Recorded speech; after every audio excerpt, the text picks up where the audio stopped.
各位现场还有线上的贵宾，大家午安！欢迎大家来参加由经济部水利署还有荷兰在台办事处共同主办的台荷交流论坛 NBS 与环境、社会以及经济的关系。Ladies and gentlemen, good afternoon and welcome to the Taiwan-Netherlands Dialogue on the relationship between nature-based solutions and environmental, social, and economic systems, co-organized by the Water Resources Agency under the Ministry of Economic Affairs, as well as the Netherlands Office Taipei. 我们今天的论坛呢，会聚焦讨论自然解方如何串联环境保育、社会福祉，还有经济发展，借由台湾跟荷兰双方专家的分享，来探索以自然为本的永续发展新契机。Today's dialogue focuses on how nature-based solutions can connect environmental protection, social well-being, and economic development. Through the exchange of experience between the experts from Taiwan and the Netherlands, we hope to explore new opportunities for sustainable nature-based development. 今天的论坛有非常多的贵宾莅临，接下来请容我为大家唱名介绍一下我们今天出席的贵宾。那么稍后也请唱名介绍到的贵宾跟大家挥挥手打声招呼。We are very pleased to be joined by so many honored guests today. Please allow me to introduce our guest of honor today, and later on when you're introduced, please kindly stand and wave to our participants. 首先我们要欢迎的是经济部水利署陈建成副署长。Deputy Director General 陈建成 of Water Resources Agency， 欢迎陈副署长。接下来欢迎的是荷兰在台办事处普勒斯代表 Mr. Bas Poules, Representative of the Netherlands Office Taipei， 欢迎普代表。接下来欢迎荷兰在台办事处马德斯副代表 Mr. Matthijs van der Hoorn, Deputy Representative of the Netherlands Office Taipei， 欢迎马德斯副代表。接下来欢迎的是荷兰企业署 Partners for Water 专案专员 Ms. Lilian Heerlin, Program Coordinator of Partners for Water at the Netherlands Enterprise Agency RVO. 接下来要欢迎的是荷兰皇家哈斯康宁顾问公司亚太区自然解方专家 Dr. Jasper Loven, Nature-Based Solutions Specialist at APAC Haskoning. Welcome. 接下来欢迎国立台北大学都市计划研究所廖桂贤教授 Professor 廖桂贤 at the Graduate Institute of Urban Planning, National Taipei University. 紧接着欢迎海洋保育署海洋生物保育组的罗敬明组长 Mr. 罗敬明 Division Chief of the Marine Environment Management Division, Ocean Conservation Administration under Ocean Affairs Council. 也再次欢迎我们今天出席的所有贵宾 ，A very warm welcome to all our guests joining us today. 接下来我们马上邀请经济部水利署陈建成副署长为我们致开幕词。To kick off, please welcome Deputy Director General 陈建成 of the Water Resources Agency to deliver his opening remarks. 我们有请陈建成副署长。普勒斯代表还有4位讲者，还有各位先进。Representative, dear speakers, dear colleagues, ladies and gentlemen, good afternoon. I'm very happy to see all of you here at this Taiwan-Netherlands Dialogue, the relationships between nature-based solutions and environmental, social, and economic systems. On behalf of the Water Resources Agency, I would like to thank you all for coming here today. We are also very honored to be joined by Representative Bas Poules of Netherlands Office Taipei. Today we have 4 speakers with us. 2 are from the Netherlands and 2 from Taiwan. Also, we are very happy to have Ms. Liliane Heerlin, Program Coordinator from Partners for Water of Netherlands. And also, we are very happy to have Dr. Jasper Loven, Nature-Based Solutions Specialist from APAC, who will talk about some of the great facilities and nature-based solutions as well. At the same time, we are very happy to have Director Luo Jingming from Marine Environment Management Division of the Ocean Conservation Administration and Professor Liao Guixian from National Taipei University to talk about different aspects of MBS and how we can implement them in Taiwan in terms of to balance between environment, society, and economy. In the event of extreme weather events these years, we are seeing so many incidents happening in Taiwan. For example, Typhoon Danas and the torrential rainfall this year, and the overflow of the Matayan River landslide dam lake situation. So the water resources agencies is trying to implement different engineering solutions. At the same time, we are strengthening water and land adaptation strategies, incorporating NBS concepts into measures such as runoff distribution, outflow control, and local flood detention to enhance the land's flood resilience. Also, we are trying to communicate with the local communities. We have implemented different platforms to communicate with the local communities. At the same time, we have incorporated different water resources infographics to enhance the ecological conservation in Taiwan. We hope that we are able to restore our nature and its ecosystem so that we can secure our water security and biodiversity in Taiwan. At the same time, while we implement MBS, we are also using we also established the watershed-based pilot framework through sandbox testing to foster cross-sector collaboration and community participation. So we, for example, in Tainan's Zhuangchun coast, we have used flexible engineering methods such as bamboo stakes growing combined with beach nourishment using local materials. All of these demonstrate our feasibility and localization of MBS in Taiwan. Through today's Taiwan-Netherlands Exchange Forum, we hope to deepen bilateral collaboration and expand the benefits of international cooperation by sharing experiences and best practices. So I hope today we will enjoy a fruitful discussion in the forum today, and I wish the forum every success. And may today's dialogue spark new insights and partnerships, strengthening the collective wisdom of Taiwan and Netherlands. Thank you all. Once again, thank you to Deputy Director General Chen Jianchen. 的几个关键的这个专案，那也很期待稍后可以跟荷兰的讲者有更多的交流。Thank you to Deputy Director General for sharing with us some of the important projects of nature-based solutions right here in Taiwan, and we look forward to having more fruitful exchanges with our experts from the Netherlands. 接下来呢，我们马上要邀请的是荷兰在台办事处普乐士代表上台致辞。And now, please welcome Mr. Bas Poules, representative of the Netherlands Office Taipei, to say a few words. Ladies and gentlemen, please welcome Mr. Bas Poules. 掌声欢迎普乐士代表。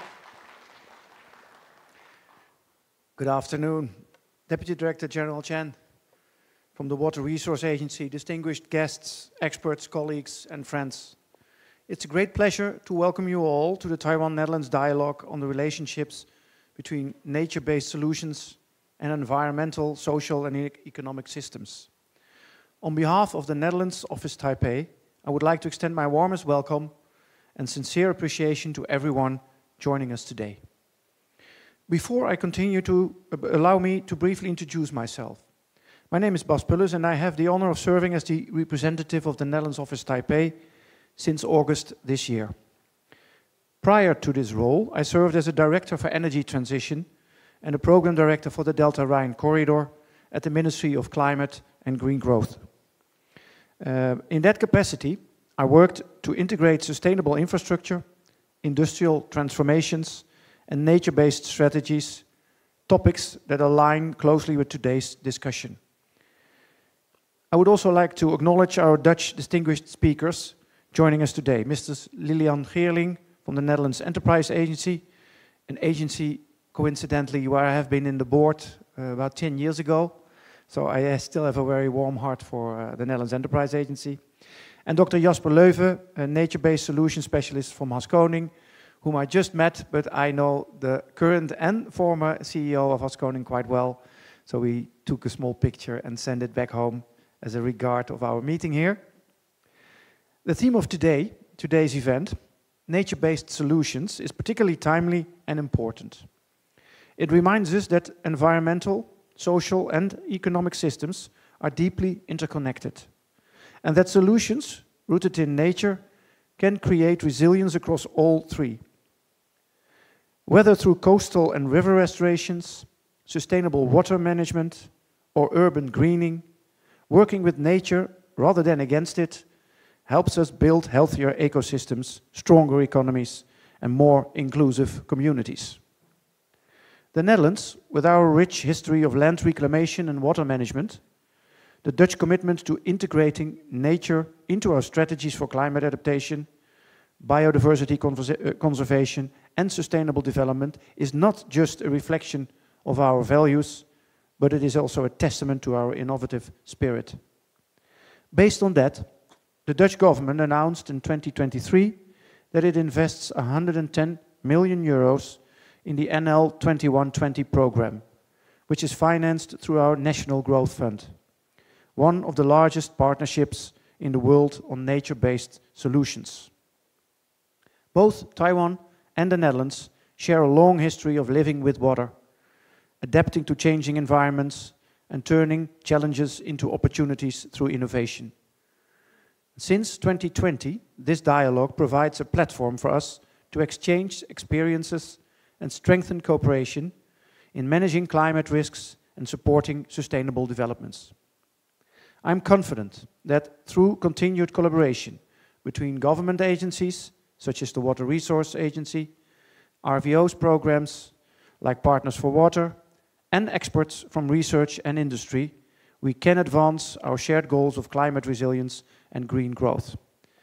Let me also take this moment to give my special credits and speak out my special credits to Vice Minister Lai of the Ministry of Economic Affairs, whom I met 2 weeks ago in a courtesy call. And since he is actually the driver of this dialogue, and after the dialogue also of a number of very interesting projects, and I just promised Deputy Director General to visit one of them whenever the agenda allows, and to give him the credits of this collaboration in the shape as it is today. Let me close down by thank you all for being here today. I wish you an inspiring dialogue and productive exchange of ideas that led to lasting partnerships and practical solutions as well in Taiwan as in the Netherlands. Thank you very much. 谢谢. Thank you very much, Mr. Poulos. Mr. Poulos, please remain on the stage, and may I invite you to move toward the center of the stage, because TWRA has prepared a gift to you as a token of appreciation. 我们有请陈建成副署长上台，要代表水利署致赠谢礼给荷兰在台办事处的普勒斯代表。And now, Deputy Director General Chen would like to present this gift to Mr. Boss Poulos as a token of appreciation. 也非常感谢荷兰在台办事处长久的支持。Thank you to the Netherlands Office Taipei for your long-time support. Let's look at our photographer right in the front. 来合影一张，谢谢。那么请留步哦。The Netherlands Office Taipei，陈副请留步。我们荷兰在台办事处也一样，有准备了回礼，要致赠给水利署。The Netherlands Office Taipei has also prepared a gift to TWRA. 有请普代表来致赠，来合影一张 ，a group photo. Thank you very much. Please remain on the stage. 请在台上留步，我们要邀请更多的贵宾一起上台加入合影。We want to invite more guests onto the stage for a group photo.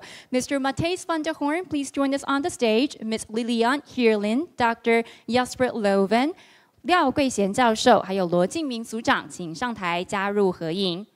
We will now invite our guests of honor, our speakers, onto the stage for our first group photo, which means we will have the second group photo later. 等一下还会有第2张的合照哦。好，那 please move toward the center a bit, and please look at our photographer right in the middle. 我们这样子可以吗？好，来看向我们的摄影师 ，a big smile. 3, 2, 1. Mr. Poulos, you're an expert in the photo taking here in Taiwan. The very classic photo here. 普代表很了解在台湾要拍经典的手势哦。好，谢谢。Thank you very much. Please return to your seats. 请回座。那接下来我们要邀请所有的贵宾一起来一张大合照。Now we want to invite everyone to join us with this one big group photo. So please return to your seats, and the photographer will take the photo from the stage, featuring everyone in the group photo. 那如果有戴口罩的贵宾，也可以先暂时拿下口罩，我们来一起拍一张大合照。好，请稍等一下。好 ，Whenever you are ready, please look at our photographer. A big smile. 要露出灿烂的笑容哦。All right, thank you very much. 谢谢大家参加我们的合照。Thank you for joining us. 那接下来呢，马上就进入我们今天的专题演讲。We will now move on to our keynote speech today. 我们今天呢会有4场专题演讲。那专题演讲之后会有一个这个综合座谈的环节，所以等一下如果在专题演讲的时候有任何问题要请教我们的讲者的话呢，也可以先记下来。我们最后在综合座谈的时候会再开放让大家提问。So we will have 4 keynote speeches today, followed by a Q&A, a panel discussion session. So if you have any questions for any of our speakers, please note your question down, and then during the panel discussion session, we will collect your questions and invite our panelists, our speakers, to answer your questions. All right. 那今天第一场专题演讲，很高兴邀请到的是荷兰企业署 Partners for Water 的专案专员。Lilian Heerling 女士。Our first keynote speaker is Ms. Lilian Heerling, Program Coordinator of Partners for Water at the Netherlands Enterprise Agency (RVO). Heerling 女士她的专长是战略性空间规划跟设计，在过去20年的职涯当中呢，始终是以与水共生、为水规划为核心理念，来推动社会包容的以及环境导向的城市以及政策发展。Mr. Heerling specializes in strategic spatial planning and design, and over the past 2 decades, planning with water and planning for water has been a central theme in her work, guiding her efforts to promote socially inclusive and environmentally driven urban and policy development. 今天呢，她要跟大家分享荷兰如何扩大自然解方的应用。And today she will share with us how the Netherlands is scaling up the adoption of nature-based approaches. So without further ado, ladies and gentlemen, please join me in welcoming Ms. Lilian Heerling. 掌声欢迎。Thank you very much for this warm welcome, and also thank you for inviting me here. So very big thank to, of course, the Taiwan Water Resources Agency for the invitation, and of course, the Netherlands representatives here that made it possible for me and Jasper to be here today. Yesterday I already had a lovely first trip in Taiwan because it's my first time. I could already see some nature-based solution in the field, which was very nice. So I have a bit better idea for today as well as we talk about it. Because we should not just talk about it, we should really start building it. And that is what my presentation is about. First, a little bit about my program, or not my program, our program. It's a Dutch government program. It's the oldest water program from the Netherlands. It's 25 years old this year. So we had a little anniversary just a month ago. And within that program, we focus on water security in its broadest sense. So too much water, too little water, too dirty water, too salt water, you name it, and we look in it. And one of it is a subsidy scheme that you see down, where Dutch innovative companies, NGOs, government organizations, knowledge institutes can together apply for a subsidy to try to implement that abroad and upscale it over there, in co-creation, of course, with foreign partners. Then we have, with 7 Delta countries, a collaboration G2G, government to government. 4 of these are in Asia. That is here, where I just came from there, from Water last week, Vietnam, one of the Delta countries. We have also Indonesia, we have Bangladesh, and we have India. So 4 in Asia, quite a lot. And we also have in Africa, Mozambique and Egypt, and Colombia in Latin America. And then we help those governments, G2G, with water management in its broadest sense. And then we come to the topic of today. We have within the program a thematic approach, and I will talk about it later. And then we all support that with knowledge exchange, knowledge building. Very important for us, what we learn, we share with you. So we have a website, everything in English. So go there. And we also do all what we can about promotion. So our thematic approach, what we do is try to upskill NBS. And what we see is that NBS has been talked about a lot, but well, we don't see the big implementation happening yet, so we need to do that. Next to the nature-based solution, we also focus on water biodiversity food nexus. because they go hand in hand, and we take it for granted that we can grow food everywhere, but that's not the case. So we need to, yesterday we saw a lovely example also in your peatland, what was actually water biodiversity food nexus, I would say. Why we do that is because the Netherlands has a long history with water. Myself, I was born in the lowest part of the Netherlands, was minus 6.7 meters below sea level. So water is in our genes, you could say, but well, with mine also. I love to think about how can we live with water instead of what was mentioned before, fighting against it.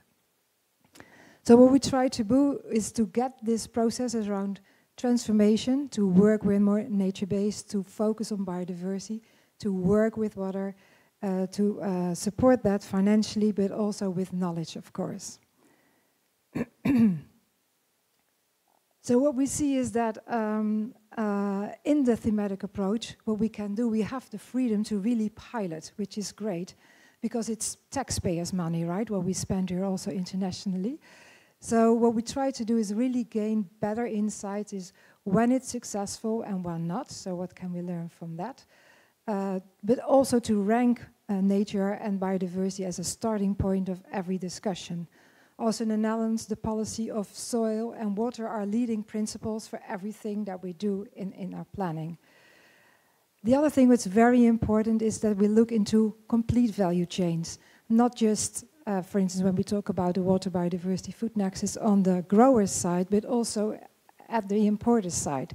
So also more awareness among, for instance, Dutch customers that they pay a fair price, that you include the water footprint in all the things that we, for instance, buy from Latin America, an avocado, a berry, etc., etc. And then also what makes this possible for us to this nature-based solution, we do this together with financiers from the start. So if we make this partnership with an international financier, or with also at the same time sector parties, nature organizations, we can way better share again that knowledge. And also position the Netherlands better as a good partner for doing this type of nature-based organizations. So I'm not sure if you're aware of this, but we use at least this definition of what we call nature-based. So it's everything we do to protect, conserve, sustainably use, not just the land systems, also, of course, the marine systems and everything in between, from the fresh to the salt. And also that it serves the human well-being, our own health. And next to that, supports ecosystem services way better and eventually restore biodiversity, because biodiversity is, of course, one of our planetary boundaries that's being impacted the most at the moment. So we definitely need to improve that. In the Netherlands, we have various partnerships. Mr. Bas Pullis already mentioned one, the NL 2120. And everyone thinks, what is it? It is a vision for the Netherlands in the next 100 years. So just one professor from Wageningen University made a beautiful map how the Netherlands could look if we would embrace nature-based and biodiversity. And that led to a big research fund. But we also have the EcoShape Consortium, and they published this book that you can see over here. Sorry, oh, go on back. That you can see over here. Which also memorizes all kind of approaches, again, along a whole water basin, from uplands to the coast. And there's also many others from the World Bank, from ADB. But what we see is that pilots take place, but the real implementation at scale, many countries are still hesitant and prefer eventually to go for this safe grey dike. And what we try to do is at least aim for the hybrid where possible, and if it's possible, also from a constructing point of view, to do it completely nature-based. Why do we do that? Because we already see with the first results of all kind of projects that it gives cost effectiveness eventually. Because it's not just one function that you could include, but you could tick, of course, more boxes, whether also giving livelihood opportunities for local people. And specifically in developing countries, we see this additional benefit as a great advantage. And another one, which is really important, of course, is that you become way more resilient to climate change if you do it in a nature-based manner, because you can evolve and adapt, of course, your environmental conditions. If you develop a good wetland, or you can restore a wetland, an adjusting wetland, and I'm not sure if Jasper did it in his presentation, but we are developing together in Thailand, upstream the Mekong River, and in Laos, seeing if we can reconnect wetlands to the Mekong River to prevent downstream in Vietnam floodings, for instance. So this aspect of nature-based, of course, is a beautiful one because you can adapt to climate impacts way more easily. The same goes for, like I already mentioned, this co-benefits that you have with nature-based.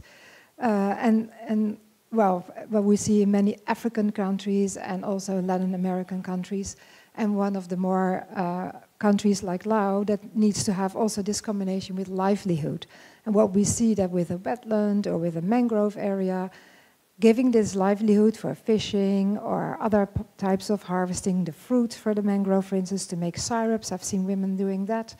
That could help very well in making those restoration efforts more successful in the end. This built-in redundancy, as we called, makes also it's a way stronger system, which, yeah, just a grey dike never can have. A restored watershed with a diverse vegetation, you can, adapt to various water flows way more easily and have a good local quality than just this single-purpose structure that you design. And of course, under extreme conditions, and we still need to measure, but I'll come back to that point later, makes that very important. And the other nice effect, of course, of nature-based is when you have a good green solution, it uptakes CO2, which a grey infrastructural work can never ever do. Well, some very innovative materials sometimes uptake a little bit of CO2, but not in a way that a tree or a healthy nature system can do. So it's both adaptive and also it helps in mitigating, and that makes it also a very smart solution quite often. So in alignment with the global goals, you can tick off, again, various boxes, not just the SDG 6, which is the base of our program, having access to clean water, but also the climate action, both on land and on water as well, I would say. So this is just a brief overview of the current projects that we are busy with. We all have already done some, but yeah, we have limited time now to explain. But why I chose this list is that it shows that we always look first at, can these, if we pilot in these countries, if we start making an MBS in these countries, is there local money for doing the implementation and the further upscaling? And if that prerequisite is ticked off, then we put our money in. Because then we know, well, our money, it will make an impact because it will be followed up. And it's not just in solitary a project, which you can measure, which is, of course, also good. But we can really make that bigger impact. So we have in the Philippines, that is a coastal one, together with Haskoning. We have in Nepal, which is an urban one. In Ghana is also coastal, but then with a sandy strategy. In Bintaning is a combination with ecotourism, mangrove restoration, and Laos already mentioned in Thailand is the wetland reconnection, and in Mozambique it's also about mangrove restoration. But you see that we have various partners, so it's either the ADB already involved, or it's a local impact investor, or it is a local government that has enough money to implement that MBS. So here you see the first example of Malolos, an area in the Philippines, and recently the area was impacted, and this dike, what you see in the picture over on the right, it was built 3 months ago, and with the last typhoon, it was already destroyed in 3 months. So that's a complete waste of money and time and effort, I would say. And, well, lucky for us, because it's just being built. So also Jasper and I, we are really worried about, will it be successful? Because we don't want this NBS to fail, because they put their own money in. So specifically for the Philippines, we are very, we really monitor this directly. So it's a combination, I would say, kind of hybrid solution of a green dike, but with a sediment trap and with an oyster reef in front. So to have this combined wave dampening situation, and also create a bigger biodiversity. So this area is already for a long time being impacted with floodings on a row, and they kept building this grey dike year after year.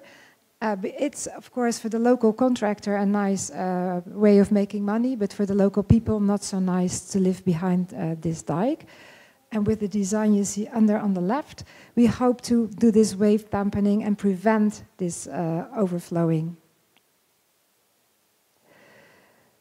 So it already gives us now, while it's still in the process of being built, some unique selling points for this process. It has this direct collaboration with the local government. We could do the whole project cycle, not just the design, but we also help them and support them in the tendering, because their contracting department was not used in working with a nature-based. And then also support them later in the monitoring, which we do together with also someone of the University of Utrecht. But they pay for it, for the whole implementation, like I said before. And here you see the construction of this first sediment trap and the oyster reef, and it survived this, well, it's not even finished, it survived the last typhoon, which is of course very fortunate for them and for us. Another example currently under execution is with the ADB, so they fund it, but in the team they had in Kathmandu, they didn't have specific knowledge on hydrology and on some integral design. So we add some specialists from the Netherlands that bring in that specific knowledge, and they zoom out and just not look at Kathmandu, what the team was doing, but look at the bigger water system, and also look into the ancient water structures that were sometimes still there, but quite often disappeared. So we write these terms of reference together with ADB, whom we have an MOU on nature-based solutions. But we know that there is the money once the plan is finished to implement it and build it again. So what we did is first a pre-feasibility, and that works out very nicely. So now we just standard, it was online, the second phase that will make the master plan for this Kathmandu region.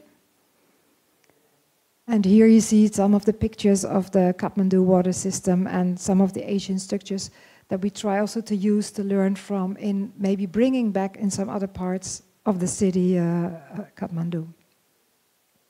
And another one I go in a bit more briefly is the Bintan. It's a small island in front of the coast of Singapore, but it is from Indonesia.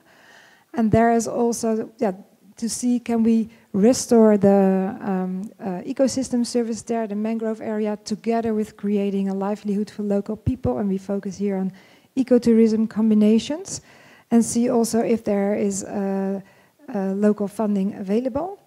And we look not just at the ecological aspect of the mangrove restoration and compare all kinds of sites, how they are valued ecologically, but also in the value chain of, can you create it with a business combination together and then combine that.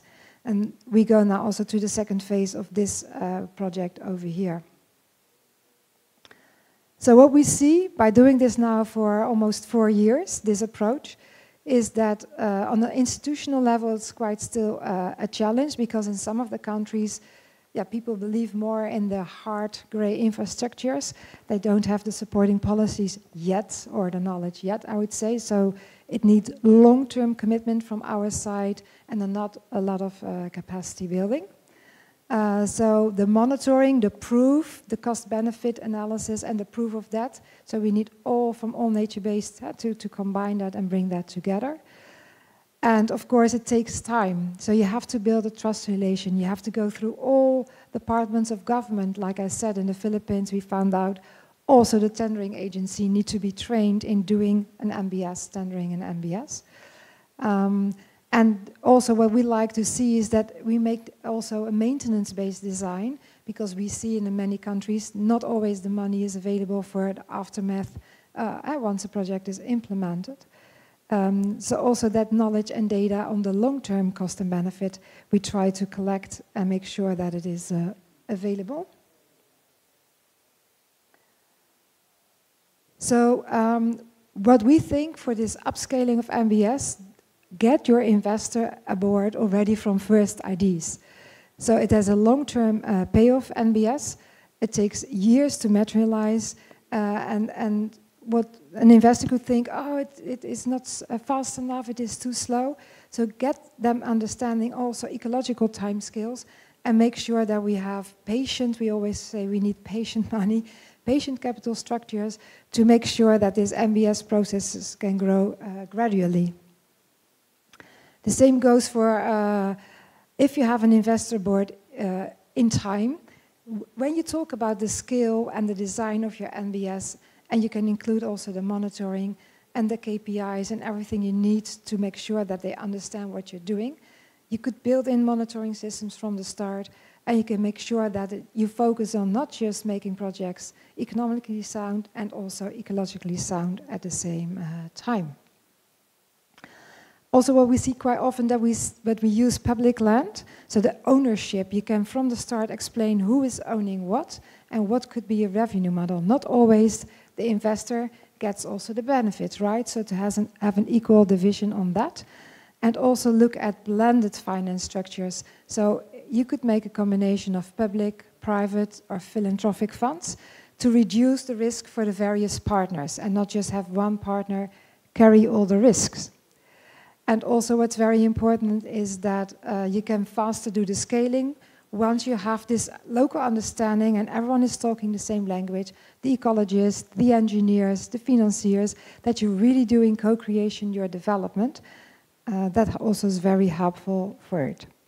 So if you want to learn more about what we're doing, we also develop as a kind of knowledge transition, not just our website, our LinkedIn, our articles, but also we have a podcast. It is in English, so if you are able to do that, you can listen to Waterproof, it's called. You can find it on all the podcast players. And we have one episode specifically on nature-based. It's called Let Nature Do It. But if you also want to know more about how can we go from financing green to greening finance, is also one episode about that. So I wish you a very nice afternoon and that we have a fruitful discussion together. Thank you for the opportunity to speak here. And I also, well, if you like, you can listen to the podcast and talk more about it. And here's my contact address. If you have any questions, you can always reach out to me, of course. Thank you very much. Thank you very much, Ms. Hearing, for your sharing. Please take your seats, and thank you for sharing with us the various nature-based solution projects and the key learnings from the implementation of these projects. 非常谢谢 Hearing 专员跟我们分享不同的自然解方的专案，另外在落实这些专案上面的学到的一些重要的经验，非常感谢。接下来第二位讲者，我们邀请到的是海洋保育署海洋生物保育组的罗敬明组长。Our second speaker today is Mr. Luo Jingming, Division Chief of the Marine Environment Management Division, Ocean Conservation Administration under Ocean Affairs Council. 罗组长呢，长期致力推动海洋生物多样性的调查，还有保育的策略。那今天呢，他要跟大家分享气候韧性跟海洋保育策略。Mr. Luo has long been dedicated to advancing marine biodiversity surveys and conservation strategies. Today, he is going to share his insights on climate resilience and marine conservation strategies. Please welcome Mr. Luo. 我们掌声欢迎罗敬明组长。好，谢谢。Thank you. Thank you to our MC. And I would also like to thank the Water Resources Agency and the Netherlands Office Taipei. I would like to thank the organizers for inviting me here today to talk about the marine conservation here in Taiwan and what we can do in light of the climate resilience and climate change. You might be wondering, why is it that we have all these hydrology and engineering topics? Why is it that we are talking about marine conservation here today? To be honest, as Ms. Hearing said, nature-based solutions are important. Actually, in our division, we are also trying to see if we can implement nature-based solutions to respond to the changes in our climate and also the climate challenges. So my presentation today is going to focus on the marine conservation efforts, for example, coral reef, seagrass restoration, what we have done and what we have made in terms of preparations. We hope that we will be able to garner the support from our public today. So this will be the theme of my presentation today.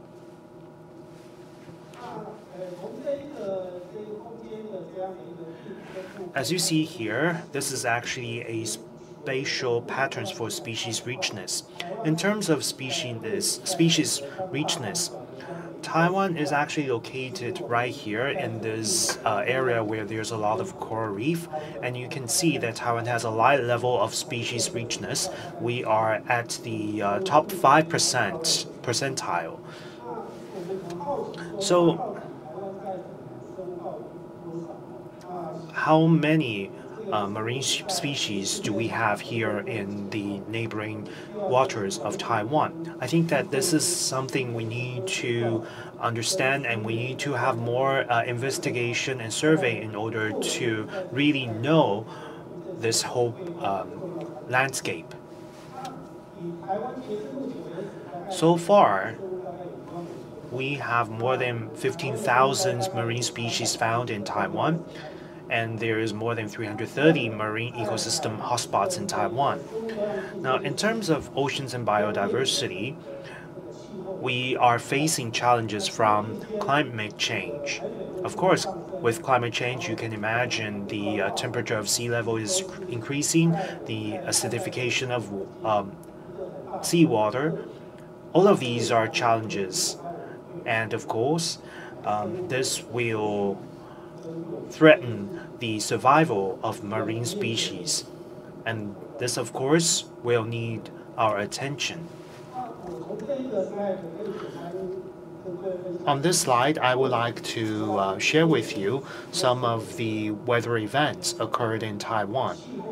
And there are, of course, a lot of extreme marine disasters. For example, in 2008, there was this cold damage. A lot of fish died because of the cold damage. In 2020 and 2024, we saw coral bleaching incidents. Actually, this issue continued to persist in recent years. In the Great Barrier Reef in Australia, there's also the issue of coral bleaching. So we hope that we will be able to implement some measures to see whether or not we can fix the problem of coral bleaching. Typhoon is also a serious issue in Taiwan. Earlier today, we heard from other presentations in the other conferences as well. Typhoon not only would damage the land areas, however, the ships, the boats, and other marine facilities will be damaged by typhoons as well. For example, last year, Taiwan had 18 ships going aground near the offshore islands and the coastal areas of Taiwan. Of course, that has caused a lot of efforts for us, and they have devastated the ecosystems nearby. And of course, we need to take this seriously. Now, on this slide, I would like to draw your attention to CBD, the Global Biodiversity Framework. You can see in COP15, the Kunming-Montreal Global Biodiversity Framework, there were 23 goals being promoted. And some of them actually are aligned with our work here in the division of ocean conservation. For example, how we can create the sustainable resources and how we can respond to climate change and to ensure biodiversity. All of these are our line of work here at the OCA, Ocean Conservation Administration. So these two slides are the perfect illustration of what I would like to say here.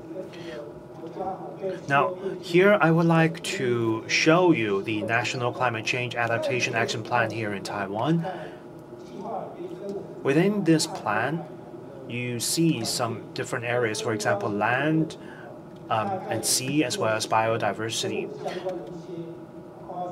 So there's the focus on nature-based solutions and the restoration of our ecosystems, and of course the mitigation measures, how we can expand the blue carbon area and how we can restore these ecosystems, the coastal carbon systems. And also we focus on collaboration with the local government, communities, and enterprises. So these are some of the things that we will focus on when we are trying to implement climate change related actions. And of course, the monitoring and investigation as well as surveying is important for early warning. In terms of biodiversity, we of course would like to protect our different species to ramp up their capabilities to respond to climate change. So these are some of the issues that we will have to address when we are implementing the climate change related areas for the marine sector. So we talked about early warnings. Our goal is to enhance our biodiversity and of course our adaptation capabilities for climate change. In 2018, the OCA was established. So we have been trying to make every effort possible to accumulate different data from species to ecosystems and to build the network and restoration. We hope that through this systematic approach, we will be able to expand the scale. On this slide, you can see some of our recent efforts in terms of the species survey. For example, for seabirds, sea turtle, and cetaceans, and for example, other cetaceans and other species. After further surveys, we have promoted a lot of restoration action plans or conservation plans. So these conservation plans are our guidelines for our policies. For example, the humpback dolphin restoration, or cetaceans or sea turtles or giant clams. So we will also promote the restoration plans for coral reefs. So this will be our upcoming focus. Now, in terms of ecosystem survey, like I said, we have more than 330 biodiversity hotspots. These include mangrove, seagrass beds, and algal reef. And these are some of the things that we are targeting at. After further inventory or stock taking, we will come up with conservation policies.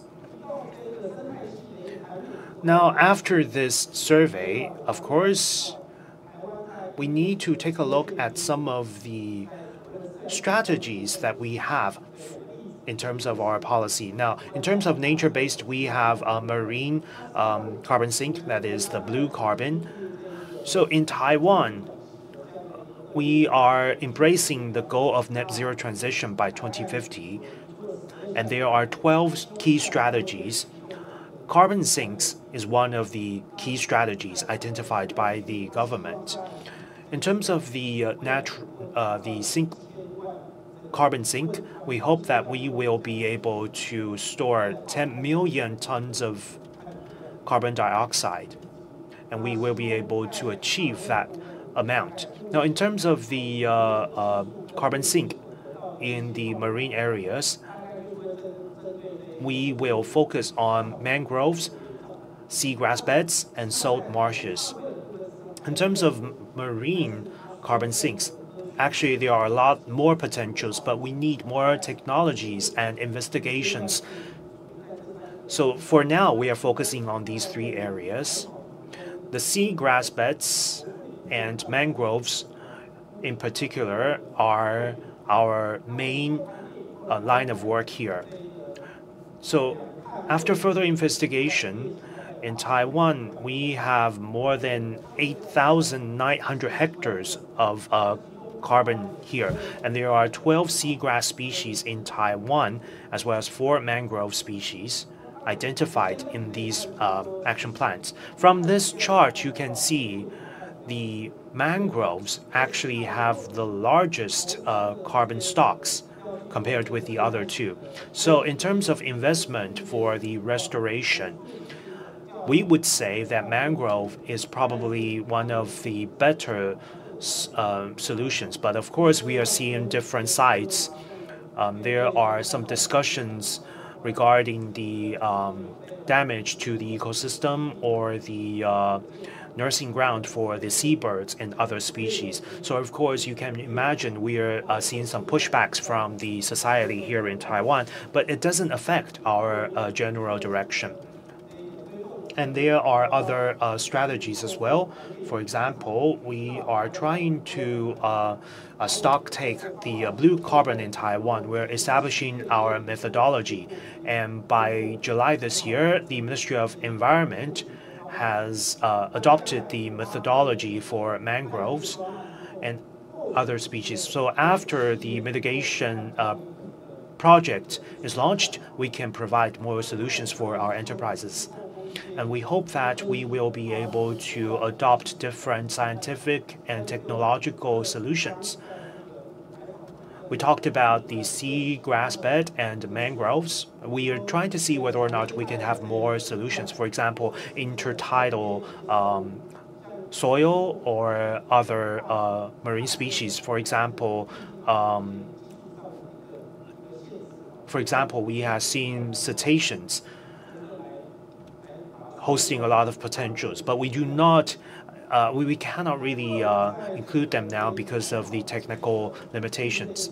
Now, in terms of the restorations of our seagrass, we will need a lot of technologies. For example, how we can make the seed sprout and how we can restore and expand the areas of seagrass. So we worked with the Fishery Research Institute, the FRI, to try and see if we can transplant the seagrass beds. This, of course, is not cost effective because for every hectare you will have to spend $260,000. As you can see, this is actually very cost consuming. However, if we are looking at the completeness of the ecosystem, you can see that it's actually a major contribution to the ecosystem. So aside from the carbon sink consideration, this could be another option for us to adopt. This could be another reason for us to adopt the nation MBS. So this is the blue carbon voluntary offset programs. So we talked about maybe we will be able to have the blue carbon methodology for enterprises to align themselves with the international carbon offsetting trends. This is our key focus right now as well. Our Blue Carbon Collaborative Network actually connects the local governments, the central government, and scholars and experts, as well as the enterprises and NGOs.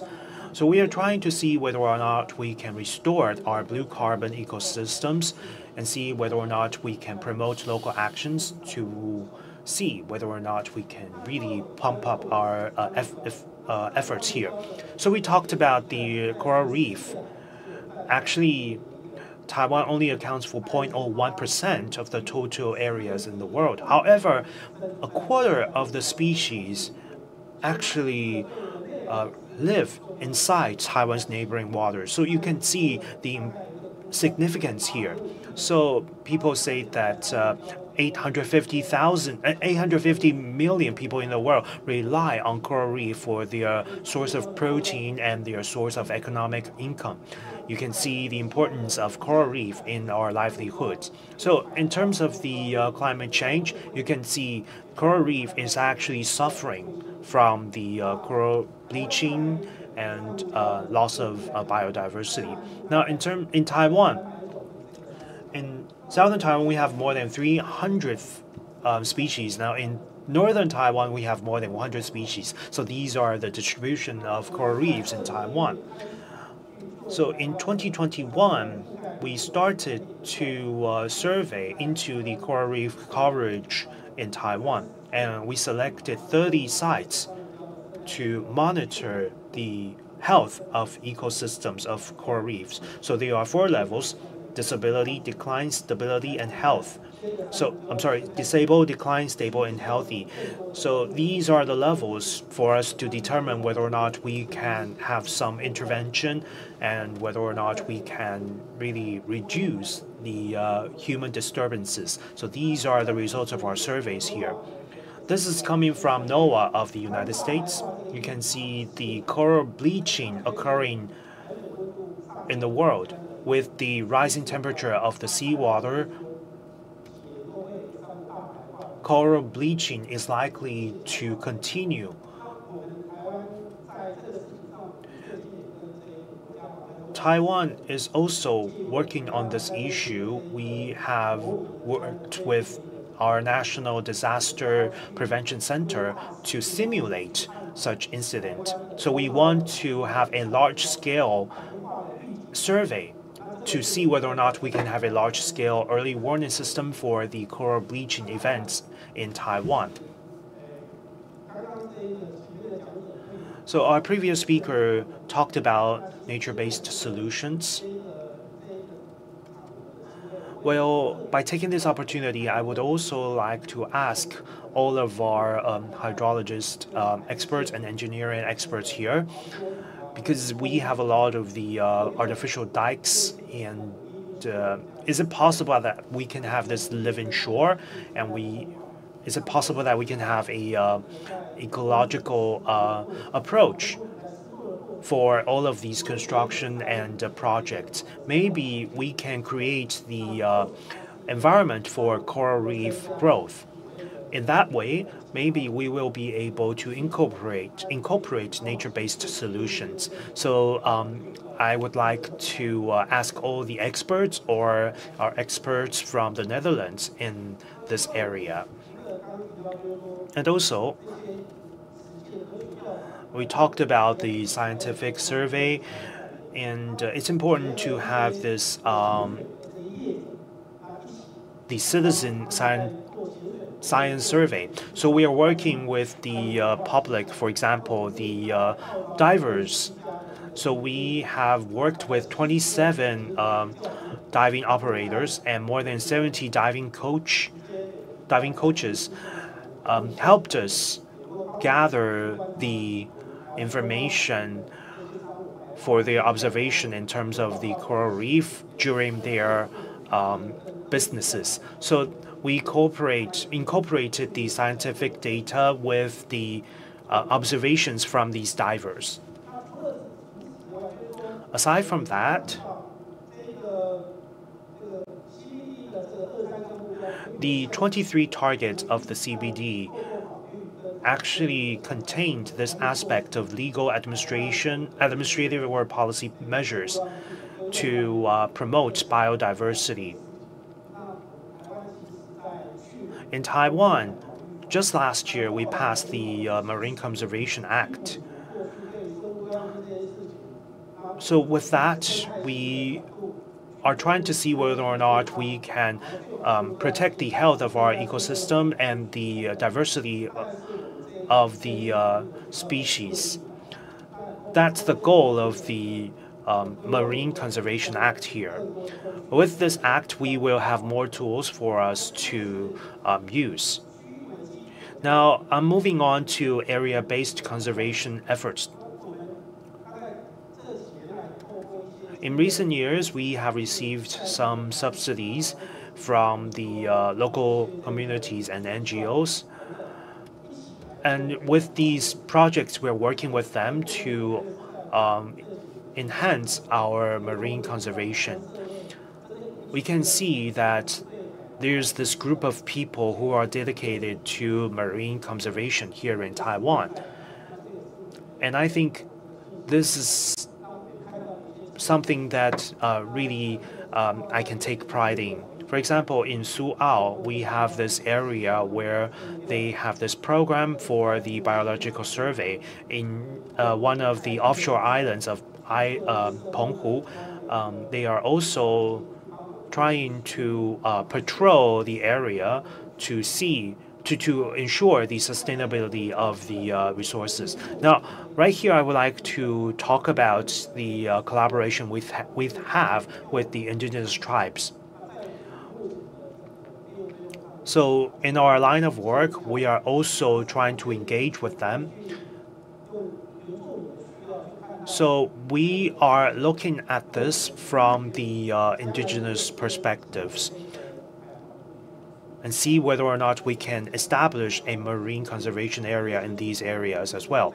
So there's also the debris removal and beach cleanup activities as well.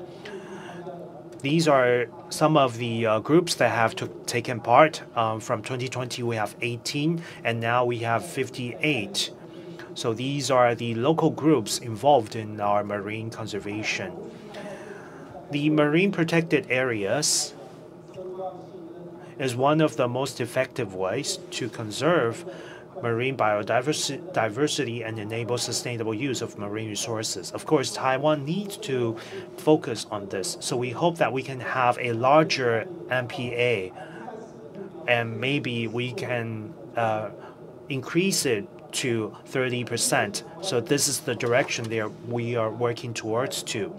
We have around 71 MPAs, and now the total coverage area is 8%. We hope that we will be able to expand it. And of course, through the effective monitoring and implementation, we hope that we will be able to create the benefits for the MPAs and to ensure biodiversity in these MPA areas. From this chart, you can see what we are doing here at the OCA. Of course, our mission is to create a clean ocean and to create a better ecosystems. So through the marine conservation and species protection as well as the habitat protection, we hope that we will be able to create the healthy environment for the sea. And we are also working with a lot of enterprises. This year, we have this ESG platform. We hope that by incorporating the idea of ESG, we will be able to solicit more funds from the enterprises.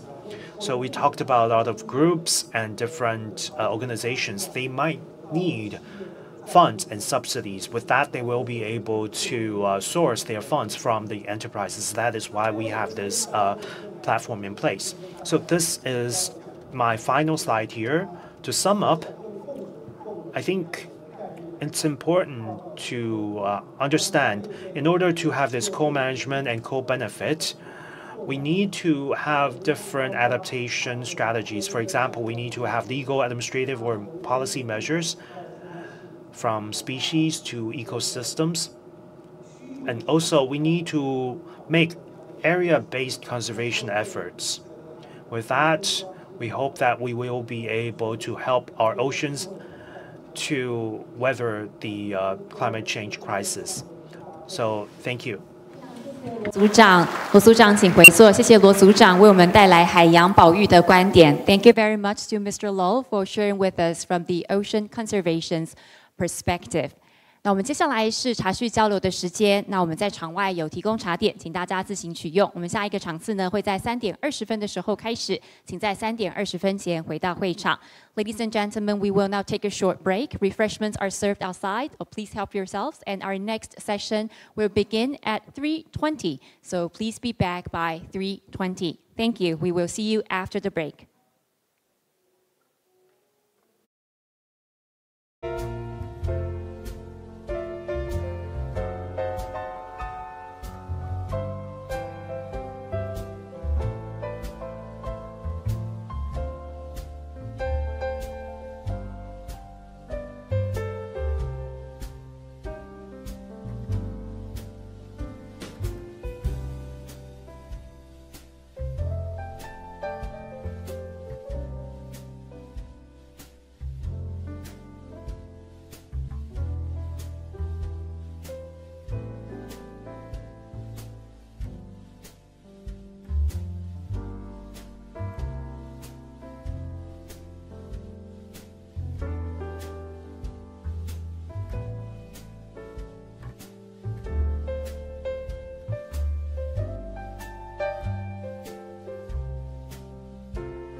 欢迎大家回到台河交流论坛。Ladies and gentlemen, welcome back to Taiwan-Netherlands Dialogue. 今天第3场专题演讲，非常高兴邀请到的是荷兰皇家哈斯康宁顾问公司亚太区自然解方专家 Jasper Loven 博士。Our next speaker is Dr. Jasper Loven, Nature-Based Solutions Specialist at APAC Haskonings. Loven 博士呢，他研究海岸韧性以及海平面上升的议题，在自然解方的规划设计还有实际的应用上面有非常丰富的经验。他是荷兰人，不过他目前派驻在印尼雅加达已经3年的时间。那近年来呢，就专注在东南亚地区推动自然解方，来解决区域内的水资源的相关的议题。Dr. Loven's research focuses on coastal resilience and sea level rise. He has extensive experience in the planning, design, and implementation of nature-based solutions. He is originally from the Netherlands, but he has been based in Jakarta, Indonesia for 3 years now. And in recent years, he has concentrated on promoting such nature-based solutions across Southeast Asia to address regional water-related challenges.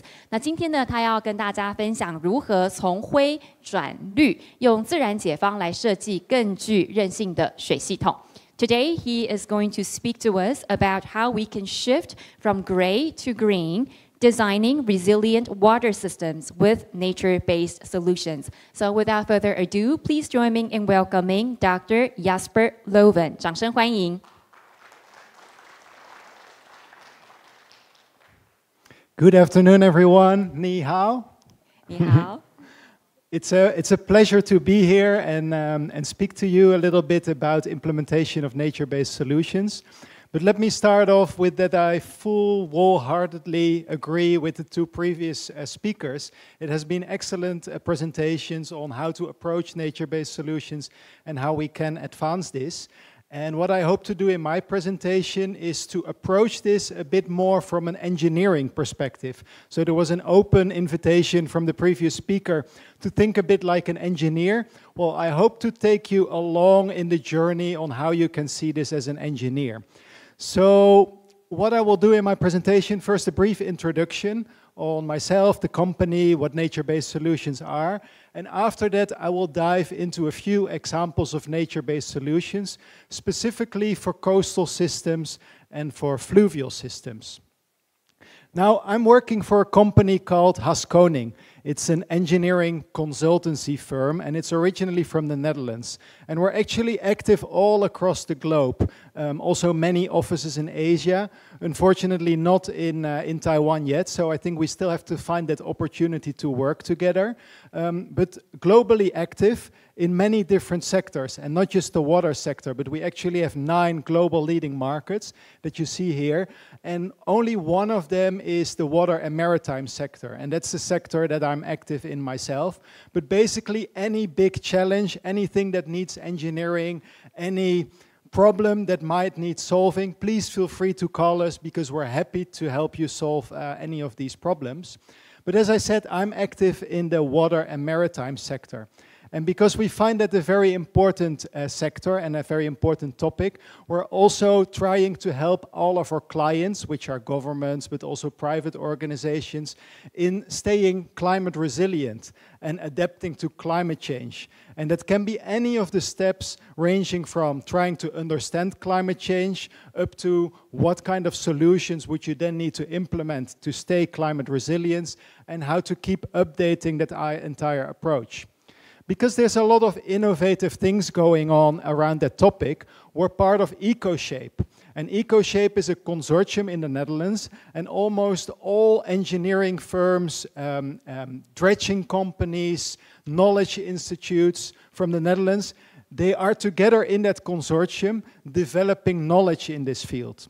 So they are very well known for the building with nature approach and the nature-based solutions that we're developing all across the globe. So we bring together all these different expertises to find the best solutions for specific situations. And this is also something that I am very passionate about and I'm very eager to learn and implement all across the world.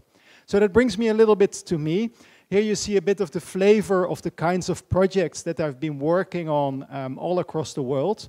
As mentioned before, I'm originally from the Netherlands. I got my PhD from Utrecht University on climate resilience in coastal systems, and I'm now trying to bring these ideas to the Asia-Pacific region, implementing nature-based solutions where possible.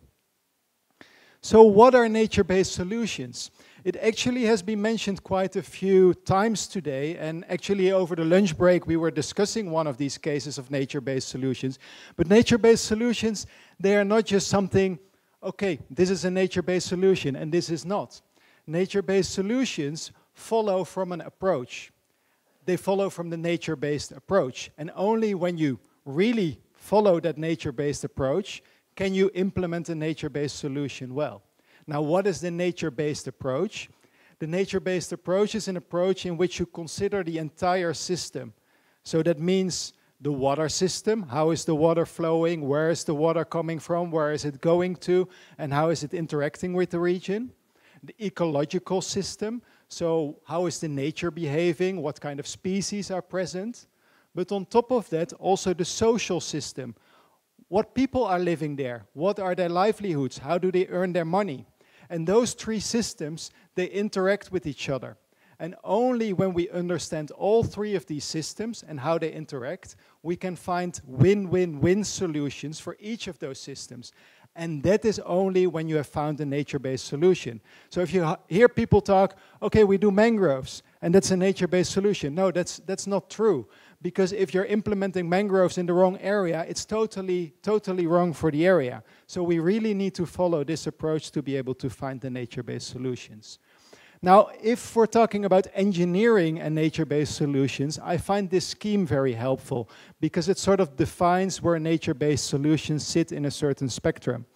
So on the right-hand side, you have fully green solutions or fully natural systems. For example, the mangroves I mentioned before, or seagrass fields. On the completely left-hand side, you have the gray solutions, for example, a sea dike. If you make a gray solution a little bit more green, you get a green-gray solution. So this is some minor green enhancements. If you are trying to restore nature, then you're here in the prompted recovery. But for me, the sweet spot of nature-based solutions, that's here in the middle, where we also call them hybrid solutions, where we use the benefits from the gray solutions and combine them with the strengths of the green solutions. So I think that's really where we are after, but typically what we do in projects is we consider this entire space of solutions and find out which of these solutions provide the best benefits for society and for the natural system. The solutions, they can be very small, from small-scale enhancements up to entire landscape propositions. So it can really vary depending on the topic you're working on the area. Now let's dive into some examples. And the first ones, they are about coastal protection from some countries in Asia. So probably all of you are very well aware of climate change, and that the intensity of typhoons is increasing, and that the sea level is rising. And those are very urgent and pressing threats. At the same time, it's very alarming that the mangrove cover worldwide, it's decreasing. And I made some quick calculation, and actually in the past years, we've lost mangrove cover on a worldwide scale equal to the size of 1/3 of Taiwan. That's how much mangrove we've lost. Half of that has again been offset by new mangrove growth and mangrove planting, but still that's a large amount of mangroves that we have lost. And I will explain later why from an engineering perspective that's so alarming. Now this is an example from India, a picture I took. This is on the border with Bangladesh, you can see it here in the Bay of Bengal. So this is fully exposed to incoming hurricanes. And 30 years ago, there was a thriving mangrove forest present here on this mudflat that you see here. And then what do you think that happened here? Any ideas? The people, they have cut away the mangrove forest for the use of the wood. And since then, the government has the biggest challenge to maintain the sea dike here and keep the people living behind it safe from the floods. So, and they have a tremendous length of sea dike to maintain here. Now this is a graph to illustrate the engineering effect of mangroves, and we did this calculation for the Philippines. So on the horizontal axis here, you see the duration of a storm surge. So in this case of Taiwan, it would be a typhoon. And on the vertical axis, you have the water level. And what you see is the blue line is without any mangrove cover. That's what happens with the water level when a typhoon comes in. And then the colored lines, they are with different densities of mangroves. And what you can see is that due to the presence of the mangroves, you can decrease the water level by 0.5 meter or even up to 1 meter. So that means that if these mangroves are so effective at dampening the waves, that also means that our sea dike, it can be lower. And if it can be lower, it can be less wide. And if it's less high and less wide, it requires way less materials, and that means that it's much cheaper. And we did some calculations on the cost effectiveness, and alone from the savings on your sea dike, you would be able to finance the mangrove restoration in front of the coastal area. So it's a very cost-effective solution. Now this is actually an example from Taiwan. So this is a picture I took last weekend. Before, in this area, there was a beach. And it was a very famous area for a beach. But then they developed this port and land reclamation where you now see all these wind turbines. And they formed a sheltered area, and that's where very fine sediments deposited. And a wetland formed there by itself, completely natural. And the benefit now is that the waves, they are now not breaking here near the shore, but they are breaking there very far away. That's where the waves were breaking. And there were pretty heavy waves now because we had some heavy storm over the past week. So completely natural solution. Still many people visit this area. I think there were at least 1,000 people when I visited this area watching the sunset. And fully nature-based, even though it was not planned. So there's many more other benefits of mangroves besides just the wave dampening. As some of the effects have already been mentioned by the previous speaker. So then let's move to the river systems and some examples of nature-based engineering for river systems. But first, 2 quiz questions for you. This is also a picture I took somewhere in the region, the picture you see here. And my question for you is, how old do you think this embankment is? Do you have any idea? Can you guess how many years old? And the second question, do you consider it to be safe and effective from the looks? Who says yes, it's safe and effective? Can you raise your hand? I see at least one happy, proud person. Any more people who think it's effective? Who thinks it's not effective? Who doesn't know? I think we missed some hands, but very honest and fair, and I would be in the camp, you cannot know, because you don't know what's underneath this concrete.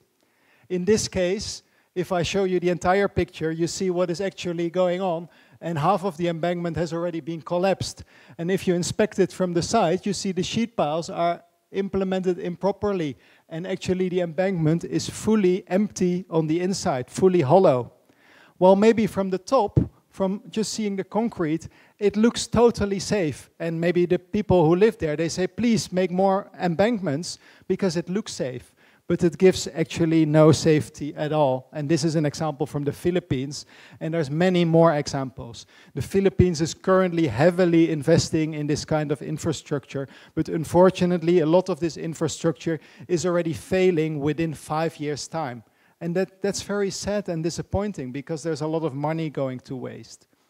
One of the reasons lays in how these embankments are constructed and what is actually possible. But the second also lays in not following the nature-based approach and not putting them in the right location.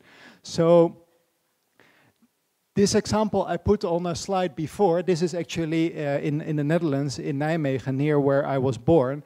But this channel that you see here, that was newly created. And instead of building an embankment here along the main river and making that higher and higher, and I actually see that same example here in the city center of Taipei. I see this very high river retaining wall, but instead of that, we decided to make this side channel. And now this entire area flourished. It became very attractive for tourism, for recreation. People are doing water sports there. And at the same time, we don't have to raise the embankment so high on this side so that we block the entire view from the city towards the river. And it's a much more appealing area. And in addition to that, we have lower embankments, but it also means we may not need sheet pile. And that means that it's a much more cost-effective and cheaper solution. Now, back to Taipei. So this is to Taiwan. This is a picture I also took last weekend, and I see this as an excellent example of where those three systems work together. So this is a natural river valley, and only when the river allows it is the area being cultivated. So you see that now gradually they are starting to use the area. And to illustrate it a bit further, I took these aerial photographs of the area. So this is in 2021, and you see that almost the entire area is used for agriculture, all these farm fields. But then the people also accept it when in the next year the area is being flooded. You see that they are adapting, because the year after that, they're using the area again for agriculture. And the slightly higher areas, such as here, that are not necessarily washed away by the flood, that's where they can do some more permanent activities and where they can live.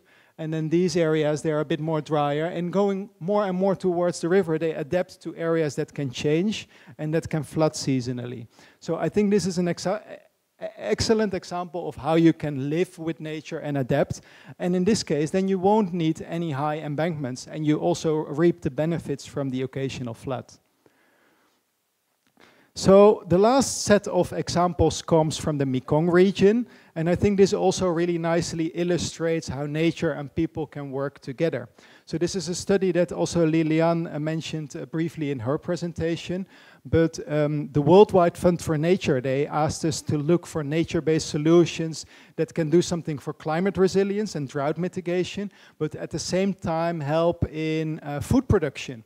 And this is an example where we said, instead of doing 3 seasons of rice production, so they would do 3 seasons of rice production here in the Mekong Delta, we do 2 seasons of rice production, and the 3rd season, we do flood-based agriculture, floating rice, or aquaculture. So we allow the area to flood, bring in water, bring in fertile soil and sediment that helps mitigate the subsidence in the Mekong Delta, but also helps to raise the land and bring in the fertile soil that is needed.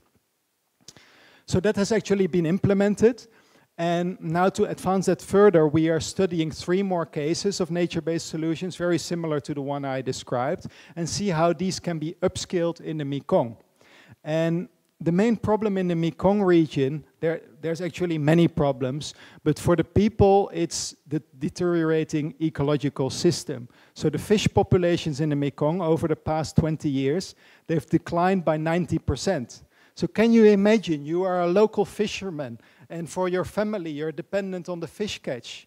And now you only catch 10% of the food and 10% of the income of what you were catching 20 years ago. That's a huge problem. So we calculated that if we upscale some of these nature-based solutions, and we did some technical suitability mapping of this upscaling, that if you upscale these approaches and you would only improve the fisheries by 1%, so it has reduced from 90% to 10%. If we then again would increase that by 1%, so to 10.1% of what it originally used to be, so very small increase, from that alone, this entire project would already be economically feasible. So we only need to make a very minor improvement in a food production system for such an area to already be able to be cost effective for implementation. So I think there's a huge potential there, and we should explore this combination with food production a bit more.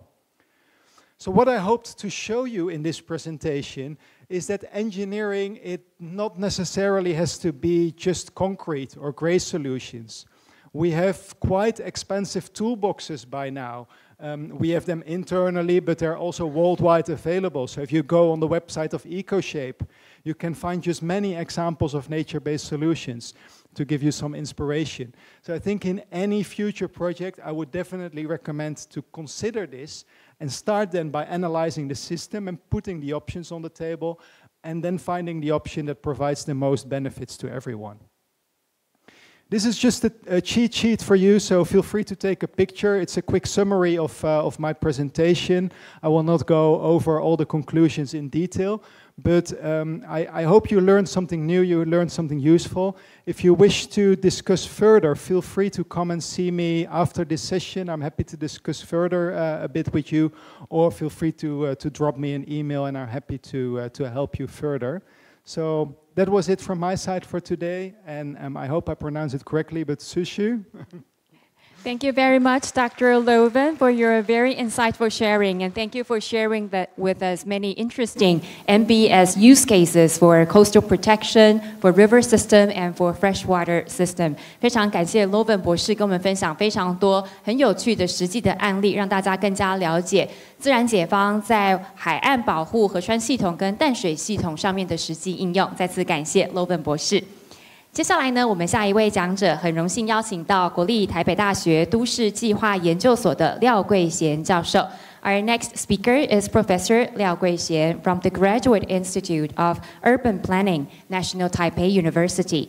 廖教授研究的领域涵盖了纯红韧性、韧性思维、生态系统服务，还有自然解方等等，并且曾经在新加坡还有香港等地任教跟研究，结合理论跟实务，提供台湾的城市韧性发展的重要观点。Professor Liao's research spans flood resilience, resilient thinking, ecosystem services, and nature-based solutions. She has taught and conducted research in Singapore and Hong Kong, bridging theory and practice to offer vital perspectives for strengthening urban resilience in Taiwan. 那今天廖教授要跟大家分享的主题是给洪水空间台湾的机会与挑战。Today, Professor Liao would like to talk about making space for flood water in Taiwan. Please welcome Professor Liao. 掌声欢迎廖桂贤教授。大家午安。Good afternoon, everyone. So please allow me to stand here because the screen right here is actually too tall for me. I can't really see it clear from the stage. So please allow me to stand here. So first of all, I would like to say good afternoon to all of our distinguished guests here and online. Please allow me to introduce myself. I am the professor from National Taipei University. I am also the executive director from Taiwan Rivers Network. I focus on the river treatment and also the restoration and protection of river. Today, I will focus my presentation on these two areas. I will talk about spatial issues. A lot of people will assume that there's nothing related to urban planning when it comes to water treatment. I would have to say that these two are correlated, and I actually teach a course on this in this semester. So what is it that we are talking about making space for floodwater? We need to recognize the importance of climate change and the challenge that it poses. We need to know that flood risk management must take a new approach. We need to have a paradigm shift. So what is a paradigm shift here? So we need to focus on non-structural measures, particularly nature-based solutions. So why is it that we need to embrace nature-based solutions? From the very first presentation we heard today, I think you might have a brief understanding of nature-based solutions. So why is it that we need to embrace it? Well, because we can respond to climate change and also biodiversity loss through nature-based solutions.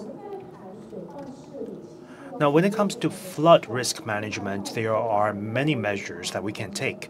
A lot of people might think that this is actually structural measures for the prevention of flood, but there's also the non-structural measures. So if we compare these two measures, the non-structural measures actually can respond to the mitigation and prevention systems. And when it comes to structural measures, there's only mitigation aspect. So of course there's some response, but when it comes to non-structural measures, there's mitigation, preparation, response, and recovery. So you can imagine that non-structural measures are more comprehensive and it's actually more diverse. And structural measures is only water prevention or flood prevention. That's it. So be it the pumping machine or other flood control infrastructure, there's only one goal, that is to prevent floods. But when it comes to non-structural measures, if you take a top-down approach, if you can start from land use planning and management, so we can avoid the development in flood-prone areas. For example, the flood-prone areas do not mean that they are not inhabitable. You can actually incorporate flood-proofing designs. For example, some of the high elevated designs. And there's also the concept of sponge city, and there's the LID, or the water sensitive design. And there's also the river and floodplain restoration. With that, we will be able to lower the risk of floods. And there's also the flood mapping risk education. These two are about raising the awareness for risk and disasters. We can also focus on flood monitoring and warning, and of course preparation and response. If we can have a flood insurance, we can share this cost together. So today I'm going to talk about the making space for floods. So these are the two focal areas of my presentation here: river and flood plain restoration and sponge city. So the first one, of course, will have to incorporate nature-based solutions. So my previous speaker actually gave us a definition on nature-based solutions. But what is it when we are referring to nature-based solution to flood risk management? So here's the definition. So actions to protect, restore, and/or enhance natural features, as well as hydrological and morphological processes to reduce flood risk by taking a catchment approach. So this is the flood risk management for the nature-based solutions. So you might wonder, what's the difference between the nature-based solutions from the infrastructural solution? So the traditional approach is all about efficient drainage. You have to be able to drain quickly, right? That was the traditional thinking. And there's also the flow confinement, or the dikes. So the traditional thinking is the drainage and confinement. But nature-based solutions are totally different. It's actually totally opposite of infrastructure solution. It's about slowing the flow and making space for the river. So you can see that these two are on very different sides here. They're at the end of the spectrum. So when it comes to nature-based solutions, it's all about land. You need land. So you need to have land to implement nature-based solutions. So the traditional thinking is about earning space from the nature. So that, of course, garners us a lot of land supplied. But the traditional approach actually gave us a lot of issues. That is why we need new approaches. So last October, there's this one article from New York Times. There was this strategy from the UK. It's a radical approach to flooding in England. Give land back to the sea. In Europe and other places in the world, people are starting to see solutions to give land back to the sea. So I would put it this way: you need to give up in order to gain. So you gain a lot of land, you might also gain a lot of disasters. So now it's all about giving up. You need to give up some land in order to gain. I think that this is the international trend that I have observed. So today, if we are focusing on making space for flood water, what areas can we focus on? So from the internal space, I think we can understand this concept of sponge city. It's all about creating space for rainwater. With that, you will be able to reduce the stormwater runoff. And the drainage system of the city will have more capacity to flood water. And for the external water, there's also floodplain restoration. So I talked about the internal water and external water. So if we focus on Sponge City, you can see that there's the bioswale, rain garden, constructed wetland, multi-purpose retention basin, and green roof and permeable paving, rainwater harvesting system. So these three at the bottom actually utilized the existing infrastructure. So you don't need to have new spaces for them. But for the top items, you need to have more lands. These are land intensive, so we need the land for these. So what can we do? What can we create? We need to use urban retrofit. So urban retrofit is all we need for the top four. Of course, there are some in Taiwan, but not a lot. We have a lot of the rainwater harvesting system, but it's not many. For example, there are some few examples. For example, in Taichung, Liuchuan, you can call this a bioswale or the rain garden. They also have this idea. And also in Taiwan, I think this is one of the case that I do admire. This is in Taipei City. This is the ecological wetland park. I think if you live in Taipei, you will know this place. Originally, this place is impermeable pavement, but the city government actually restored this place into a wetland, and with that we will be able to accommodate the runoff, and the excessive rainwater can be kept here. So you see, we are trying to create space in the city, but I don't think that's enough.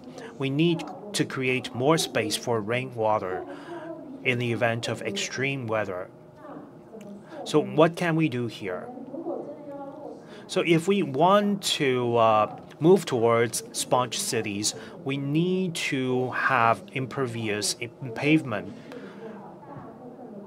So now the cities actually create roads for vehicles, not pedestrians. So is it possible that these pavement for roads can be changed? Maybe it could be permeable, or maybe we could turn it into blue-green infrastructure for infiltration and retention. So now we need to think about urban redevelopment for these. We can actually treat water and to infiltrate water if we do this right. So the first thing we need to focus is, of course, transportation. This actually has a lot to do with the rainwater here. So this is one of the classic scenes on the roads of Taiwan. For example, you need to carry 40 people. They can take different vehicles, for example, these 40 cars, but they can also be taking buses. One bus will do, or maybe they can ride bikes, right? So you see these three different scenarios. So these private cars, public transportation or green transportation, such as bikes. These will actually create space in the city. And with the savings, we can actually create the bioswale, or we can create more spaces for the greenery. A lot of people might think that Taiwan does not have enough space. It's because we actually save space for the vehicles. But this is where we can learn from the Netherlands, because Netherlands are actually a bike city. You can see that they create a lot of roads for bike only. So now, what about the floodplain restoration? So if there's dike along the river, of course, you need to think about levee setback. So if you have enough land, you can consider levee setback. It's actually a way for you to create space for the river, and that in turn will create space for flood water, and that will be able to detain the water coming from the excessive river water. So it's all about returning space to the river. How can we recreate the space for the rivers? I think this is something we can observe around the world. For example, in the Netherlands, there's the concept of room for the river. So while I was doing research for the presentation, they have upgraded it into the 2.0 version. Maybe we can hear from our friends from the Netherlands about the second version. So they are implementing the 2.0 program. Now in Taiwan, we don't even have our 0.0 version. So I think maybe we can start thinking about this. But I do see there's some opportunities here. There are some small-scale projects where we return spaces for the river. This is actually a creek in Nantou County in the central part of Taiwan. So we have two professors. They actually purchased the land right here, and there was this original dike right here, and they did not like to see all of these concrete dikes right here, and they wanted to tear down the dikes, and maybe they can tear them down and to reconnect the channel and the floodplain. So actually, they create some original plants right here. They plant the original plants right here. So whenever there's the flood water coming in, their land, the land that they purchase, can detain the excessive water right here.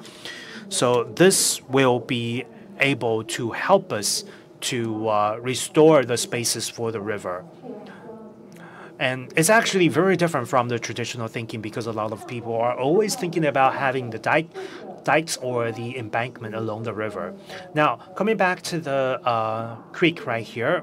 So this is actually coming from the Agricultural Village Development and the Water Soil Retention Administration. So they have this resilient slope measures here.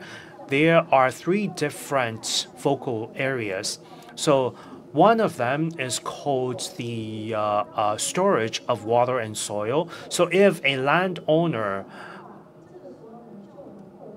can help release some of the land that they own for water detention or soil adjustment, they will receive subsidies from the government. Although the subsidies may not be that high, it's still playing a role in help us returning lands for the rivers. And that also goes to show that some of the local governments are trying to encourage local communities or owners to release some of the lands that they hold for waters. And the third thing we need to think about now is to start with a macro perspective, that is farmland flood retention or wetland restoration. Actually, we are seeing some examples from other countries. I think it was 20 years ago, maybe in 2004, the UK actually started the project for making space for water. And now, in the private sector, they are also still promoting making space for water in England. So I think that this idea actually has been out and about in the UK for 20 or 30 years, but in Taiwan, we are still lagging behind. Now, in one of the local communities in Kaohsiung City, in Meinong, there's this farmland flood retention pilot project, and in Yunnan County, there's also this project as well. So the government actually provided a lot of subsidies for the farmland owners. I think that this is actually a really nice going, because we need to have such projects to encourage and to attract more people to come on board. So like I said earlier, we need to create more spaces for the rainwater, and we need also to have more spaces for floodwater. And is there any opportunity for us to do that? Well, a lot of people are saying that we don't have enough land in Taiwan, but I have to point out we are seeing a decreasing population in Taiwan now. A lot of people are seeing this as a drawback, but I think that this is actually a nice thing for water treatment or floodwater treatment. Now, in 2019, the Taiwan's population peaked to 23.6 million people. By 2070, our population might decrease to around 10 million people. This is actually a very high ratio. So you see that there's the red dots right here. The greenery actually means increasing population here, whilst the red ones meaning decreasing population. So you're seeing most of the townships, cities in Taiwan are seeing their population decrease. And that means we need to start to re-examine the land use in Taiwan. So the first thing we can look at is the farmland. So it's easier for us to create a detention pond out of farmlands. Now, we know that in Taiwan, the agricultural sector is actually decreasing, and the number of abandoned land, agricultural land, is increasing. So this is actually the survey done in 2015. I could not get the latest survey because we have not done that for a while. But according to the 2015 survey, the total areas of abandoned land is actually larger than Taipei City. It is now at, in 2015, it was 317.95 square kilometers. And I do believe that this number now is actually larger. Now, if you look at the land in Taoyuan, there's a lot of abandoned farmland. In southern Taiwan, there's also a lot of abandoned farmlands. Now, it's not that you have it's not that you are able to restore the spaces for rainwater with farmland only. You can see that there's a lot of abandoned farmland adjacent to the rivers. So if you can include them into the river area, is it possible that you can use this land to reduce the floodwater? At the same time, they can also restore the floodplain ecology. So these two things can go hand in hand. If we can re-examine the possibility to include this floodplain restoration, maybe that's something we can look forward to. Now, there's also some abandoned farmland far away from the river. Maybe we can use these as a flood retention or detention pond, or maybe we can restore wetland ecology in these abandoned farmland. So I think that this will help us to create more biodiversity in these areas. So we talked about the rainwaters in cities, and we talked about the external waters from the rivers. We don't want to see the excessive rainwaters, or we talked about the water retention from the abandoned farmlands. All of these actually take an approach of spatial flood management, other than the structural flood management. So we need to have diverse use of the land to reduce the risk. So I think maybe we should focus on the incident that occurred on September 23rd. It shocked the Taiwanese society, and it was a huge catastrophe in Hualien County. You see that the riverbed is actually increased and elevated by 3 to 5 meters. And this was actually a catastrophe in the neighboring communities. Prior to the incident, you can see that the Matayan Creek is actually like this. But if you look at the satellite infographics from 1985, you see that the riverbed is actually quite large, especially in the northern side of the creek. So maybe it's time for us to rethink this idea, which I just run this through with our Deputy Director General. Of course, it's not easy to return spaces to the river in Taiwan, but if you look at the abandoned farmland, the Matayan Creek actually has a lot of has some abandoned farmland and some national-owned land. Maybe we can take this opportunity to re-examine the land use. Maybe we do not have to use the traditional structural flood management approach. So if we want to return the land to the river, there are some policy tools that we can use. As you see here, there's the payment for ecosystem services. For example, if the farmland can be used for water withholding, maybe there's some payment, and there's land transferable development right, land expropriation, easement, or land readjustment, or land banking. So maybe right now we do not have a land banking system appropriately established here in Taiwan, but I do think that this is something we need to think about. Of course, it might all seem too naive to talk about this without considering the realities. There are a lot of challenges that we are facing right now because the public is convinced that the flood management has to rely on flood control infrastructure. They only want dikes. And then they will probably ask some lawmakers or some representatives to come in and to lobby. And maybe a lot of people are also thinking about hydraulic engineering and flood engineering. But I do have to say that in Taiwan, these departments are now responsible for flood water treatment.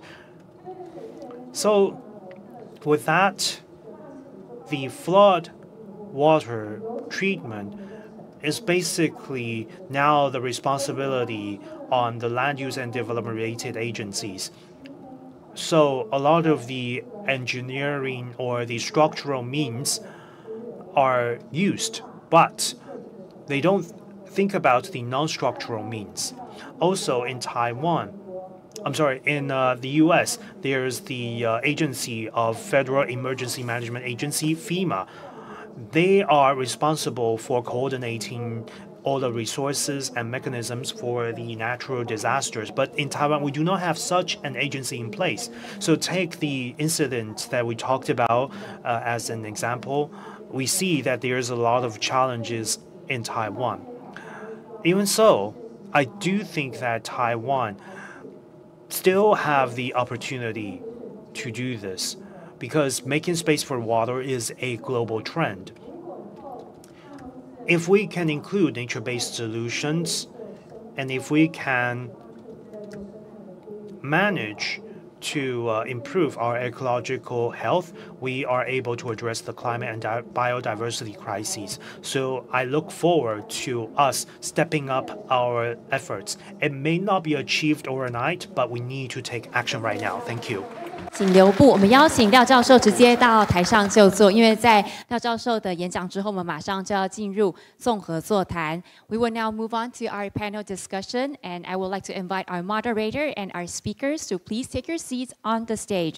我们接下来邀请我们综合座谈的主持人陈建成副署长上台就座，还有我们的语坛讲者上台就座 ，Ms. Kirlin, Dr. Loven, Please take your seats on the stage. 还有罗敬明组长，请至台上就座。那我们这个场次的综合座谈呢，会以自然解方在社会、经济跟环境的整合应用为主题，来探讨如何透过跨域合作来推动自然解方的落实。So in this panel discussion, we're going to focus on integrating nature-based solutions across environmental, social, and economic dimensions, and explore how cross-sector collaboration can turn NBS concepts into concrete action.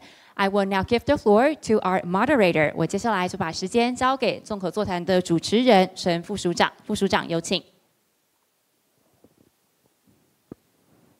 喂，有，好，那 Right. So we've heard 4 presentations on NBS related issues, and our Dutch speakers also shared with us their experience. Now, we have 2 speakers from Taiwan, and Professor Liao just said something that actually showed her expectation of my agency, the Water Resources Agency. She also mentioned the disaster at the Ma Tai'an barrier lake. Now, in fact, I also mentioned that we have adaptation programs. So we've been communicating with the general public. Now, in our branches, we have task forces that communicate with the general public. So that's what we've been doing. But very often, when you mention to local stakeholders that you want to use NBS, then there's some kind of resistance, because people want to have more land for use. That's why communication has been a major challenge for us. I think the experience abroad is always very helpful to us because it's important reference for us. And going forward, I believe that we can really use the information that we learned today to try to step up our effort. The Water Resources Agency has been taking a step forward, but we still face resistance from the general public. So now, perhaps I can ask our first speaker, Liliane, a few questions. So in the Partners for Water program, you mentioned that success depends on creating the right enabling environment, include clear governance, patient finance, and community ownership. So could you share how the program encourages local participation and builds long-term trust among partners? So for example, for people to work with the government and so on. So could you share your experience with us? Thank you. Thank you very much for this question. I fully agree also with Professor Liu that this co-creation and working with the local people and convincing people that works, so it gives up land, it works. And we've seen that it works in the Netherlands in the Room for the River. I've visited various Room for the River projects. We had over 30 projects in 10 years that made space for water along our river system in the Netherlands. And there was just one person that protested in all these cases. And that was because the government really did a good job in first talking to the owners of the land, convincing them that if nothing happened, nothing was changed, they would have consequences in the future with flooding.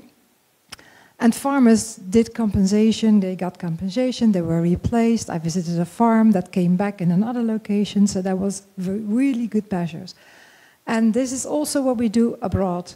So if we start helping and facilitating people, because it's not us telling them what to do, no.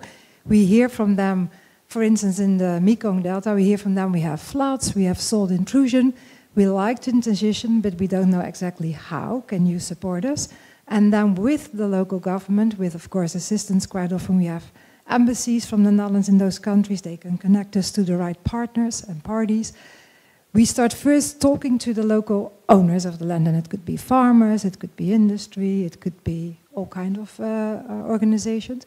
And in the Mekong, we start, for instance, looking at talking to farmers, looking who was willing to adapt to climate change.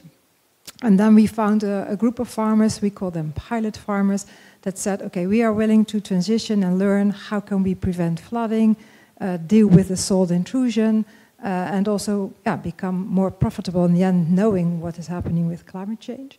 And with them, we start looking per farm, what do they need? And they needed to give up space. And we told them from the beginning, it needs space to make a constructed wetland. It needs space to have rainwater harvesting, right? But then we show them also, like Jasper said, but it could benefit because you could then grow year-round vegetables instead of just in the rainy season. And we have done that in several farms now. And one farmer, also the neighboring farmers, were looking at the lady, there's a lady farmer, and we're laughing a bit. But now, after 2 years, they see already she has year-round vegetable growth. She can clean her own water from the toilet, from the household, from the animals that she has with her wetland. And she is actually becoming self-sustained now from water. She doesn't need to buy water anymore. And before that was very expensive. And so we have more examples, but it's just if you really start from the start with the users, show them how it works, and then via them you can show other people, hey, it works, and you can, do that. But you need to be clear about, yes, you have to give up a piece of your land, for instance, or yes, some things need to be changed in your growing of food, like Jasper said, not 3 times rice, but maybe 2 times and something else. But we can support that. So this building trust is not done overnight, right? So our program is 6 years, which in my view is even too short. Luckily, we were, every 5 years we got a prolongation, but so at least 10 years, I would say you need this long-term commitment, long-term collaboration, building trust, creating your network with the right local partners, and not just coming in, of course, that's what we never do. Oh, we are from the Netherlands, we have experience, we know. No, of course not, that's not how it works. So can I just ask you again, so you use a 10-year horizon for a project to succeed? Now, in our Water Resources Agency, so we've been working on, for example, retention and so on. And Professor Liao mentioned that we have a success case in Meinong and also another one. But Meinong's case is private land, so every year we talk to the landowner, and the landowner agrees to help. So it was about 3-4 years. But other projects, like the one in Youcai Liao, it's basically Taiwan Sugar Company land. So it's bigger, and also it's rental land. But it seems to me that the general public still resist a lot. So in Taiwan, it probably would take longer. That could be, it differs per country, of course. I'm just saying that, of course, if you do co-creation, if you really have participatory planning, it's not just going there one time and do a design session and, okay, we have the plan. No, it's really talking, listening. It's mainly listening, actually, instead of talking, listening, really doing in-depth research, not just hydrologists, not just ecologists. Also, quite often we ask for people with cultural knowledge on indigenous practices to really see what is fitting in this area, and then also be open and clear about that it will change and that it takes time to change, and not, like I said, a nature system. You cannot build overnight a mangrove forest. A dike, you can create maybe in 4 years, you know that it's finished, but to a forest to regrow or a wetland to be restored, that takes maybe more time. But in the meantime, you do have also already additional benefits, and those are very important also to highlight and demonstrate. Like Jasper did with the livelihood of the fish coming back, for instance. You need minor fish coming back to already pay for your solution. Yeah. Thank you very much. So next up, I would like to ask Mr. Luo to speak. So blue carbon ecosystems such as mangroves, seagrass, meadows, and so on provide both ecological and economic value. So could you share any successful cases from the coastal blue carbon ESG initiatives promoted by OCA? And also what challenges were encountered and how were they overcome? In your presentation, you mentioned dikes and also coral reefs. So could you maybe elaborate on that? You need to do a dikes. How should you change your engineering of the dikes? So perhaps we can also work together on that. Thank you very much for your question. So just like what I said during the presentation, now in Taiwan, when we talk about blue carbon and carbon sinks, I would say that we are just in the beginning phase. So we're just starting. We've been doing this for about a couple of years, and this year at least, the methodology side is there. So seagrass meadows and mangroves, the methodologies are there, but this is just a interim milestone. Just methodologies alone are not enough. You also need to have carbon offset programs so that private enterprises can also be involved. So that means that you will have a carbon offset, and this can also be linked with the carbon market. But of course, this is a more of a long-term goal.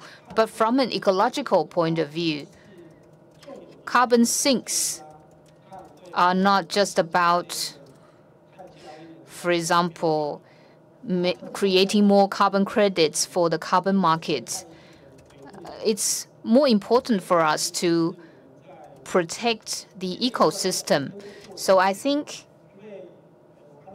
well, just like what I said, I think there's still some time to go before we can move on to a fully fledged carbon credit market. But for private enterprises, they would love to see figures. They would love to see actual benefits. So when we communicate with stakeholders, we will tell private companies that they can also look at the blue carbon system issue as a corporate social responsibility issue. And this will also help companies enhance their reputations. So that's how we communicate with private companies so that they can join in our efforts to protect the marine system. And of course, we also focus on mangroves and seagrass meadows. Now this year, we have an ESG matchmaking platform that was launched this year. And this platform is not just about blue carbon, it's also about marine waste management and resource research and so on.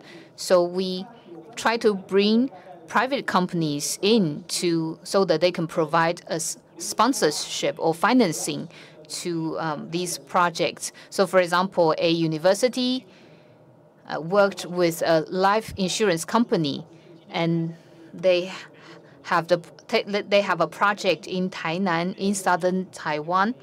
So they are basically working to restore a specific species of seagrass. But as I said, we are just beginning. So in terms of seagrass planting or economy of scale, it's still very small. But from the government, I think, of course, we hope to provide assistance in, for example, planting technology or restoration technology. So in my presentation, I also mentioned that we worked with Penghu, and we experimented with a new way of planting. But in fact, it doesn't have economy of scale at all. It's just that at least it's a beginning. So, and also the seagrass can survive. But again, I think we still have a long way to go. And going forward, well, in fact, we are also working with Australia. And in Australia, they use seeds to grow in large-scale seagrass. And so I think from the technical side, we really hope to raise the efficiency of creating blue carbon and also enhance our efficiency of seagrass planting. And the Dutch speakers mentioned mangroves. Now, in Taiwan, over the last few decades or so, now we obviously have a lot of urban development, but I think that in terms of mangroves, a lot of people still don't like mangroves. Now, mangroves can grow very fast, and some people might say that this could create other problems.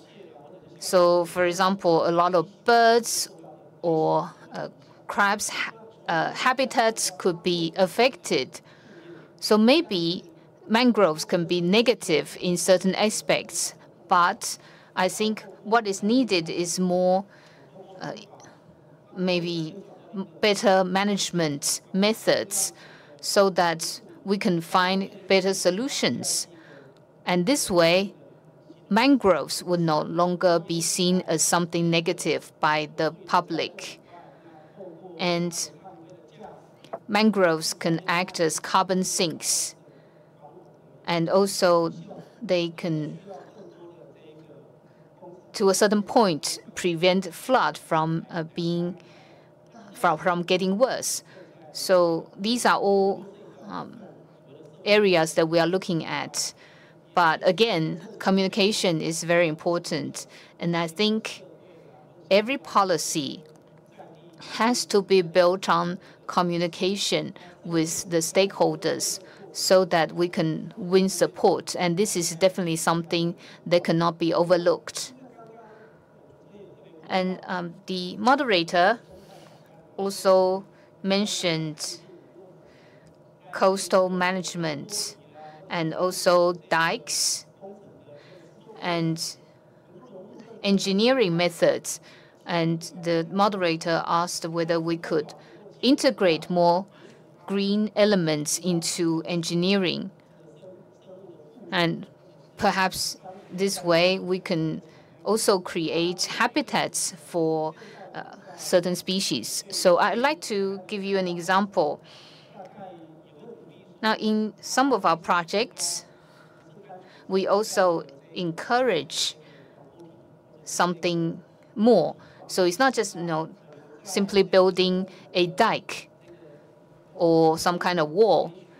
In the engineering method, perhaps, for example, the walls can be designed in a way so that certain insects or animals can actually climb on the walls. And I think that this will be of help. So, for example, if you want to restore coral reefs, perhaps you can create a better environment for coral reefs to thrive. So it's an idea. And today, I'm also very happy to be learning from the experience of our Dutch speakers here. So perhaps the Dutch speakers can also share with us certain successful cases abroad. And then we can find a few demonstration sites in Taiwan, for example, Xiaoliuqiu, which is an outlying island, or maybe our harbor areas. So I think perhaps we can work with the Water Resources Agency to launch demonstration projects to create some kind of hybrid solutions. Thank you. Thank you, Mr. Luo. So I think, well, we don't oversee harbors. So, but for dikes are under our management. So, for example, in certain areas in Penghu, we can try to restore coral reefs, and also the coast areas in eastern Taiwan. We can basically sit down and discuss whether we can use MBS. But in our agency, to be honest, we don't have the expertise. But what about at the OCA? Well, indeed, any kind of ecological restoration has to be built on scientific evidence. We also have to take into account the properties and characteristics of different species. So we, on our side at the OCA, that's our responsibility. We can come up with the data. And at the OCA, of course, we need to know what kind of a marine ecology we have in Taiwan so that we understand the context, and then we can select specific marine areas for restoration. So the Water Resources Agency, you also oversee certain areas that will need dikes because they are flood prone, but then we can work together. I think Penghu is a very good example, and I really look forward to interagency cooperation. Right, so mangroves. In our agency, we have one mangrove forest in one area, but in Danshui, in suburban Taipei, there's also a mangrove forest, but it's been creating a certain problem because it's becoming too dense. I think about 3 years ago, I visited Japan, and Japan has been studying mangroves' effect in coastal protection. So we can also try to promote the use of mangroves as some kind of supplement to dikes. So my next question is for Jasper. In your presentation, you mentioned that the structural means could be gray or green. So it's actually a hybrid that could achieve the best balance here. So how are you going to balance the safety of the dike engineering and the facilities and the ecology? So incorporating MBS in your experience, what's the key factor for you to incorporate the hybrid solutions? Do you have any suggestions for us? So that's a very good question. So how do you really arrive at those hybrid or nature-based solutions? And I think there's a lot of do's and don'ts that you can get from lessons worldwide. So, for example, as something we shouldn't aim for in terms of flood protection is putting a lot of nature on top of the dike. We can make some elements more green, but if you put a lot of nature on top of the dike, sometimes it can become just too difficult to maintain. And in practice, you will not realize the flood protection that you're in the end after. So if you're balancing nature and flood protection, I think it's really important that you start with the clear goals and intentions in mind in the beginning, and then have a goal that is not just flood protection. So what are any other goals that you want to achieve? I think that's a first step, and be clear about it, what you want to achieve and what you don't want to achieve. And then start with understanding these different systems that I mentioned in my presentation, so the natural system, the ecological system, something like that, and then start evaluating the alternatives. So what I now often see is it's just one alternative to dikes, but if we can just slightly expand the tool set of multiple alternatives that we can consider, I think that's already a big win. And then we need to enable also the implementation. So it's not just we find the solution and implement it. No, it also has consequences when you implement a hybrid or a nature-based solution in terms of how do you deal with the uncertainty, for example, involved with a mangrove forest. How do you allow for the maintenance? We just mentioned how they can become too dense. So just like a regular traditional gray engineering solution, also the nature-based solution or hybrid solution will need some form of inspection, monitoring, and maintenance. So I think that's really important to do that. Currently, we don't have that in the guidelines yet. So I think what we need is some good examples, some demonstration projects that can illustrate those kind of things, but that we then can also learn from, so that based on these lessons learned, we can adopt the guidelines. So we can optimize the engineering guidelines, but we can also optimize the operation and maintenance guidelines on how to do that for more nature-based flood protection. 好，谢谢。那我想水利署在 Thank you. I think that the Water Resources Agency also adopted a lot of the gray solutions. Aside from dikes, we are also thinking about the ecological landscape. But there comes a dilemma here, because after the Bay Area Lake incidents this year, we are trying to adopt the MBS. The engineers are worried. What about a bigger floods coming in? Who's responsible for that? So that's one of the things that we are facing right now. So of course we are collecting successful examples. For example, on Thursday you are going to visit the case in Shuangchun Coast. There's the MBS solution there, and of course we are trying to collect more examples. And there's also BAC. There's an example there. But we are also working with other groups to see whether or not we can collect more cases and then create more cases. But I would like to thank Jasper for your suggestions. I think what we have done at the agency here is basically the gray solution. Now I would like to ask Professor Liao. So you talked about the typhoons.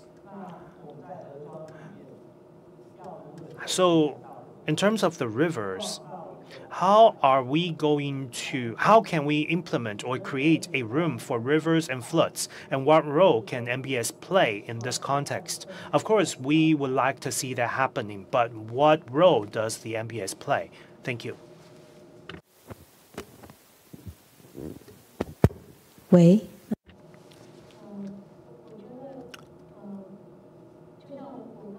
So in my presentation, I talked about how we can return the rooms or spaces for rivers and the floods.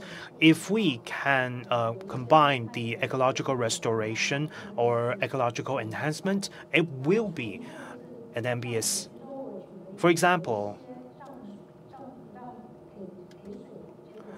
there are some approach to create rooms for the water. It doesn't have to be the MBS. For example, an elevated house may not be any may not carry any benefits for habitats for the ecological species, but it does have that benefit. So I think it's important for us to restore the flood plain.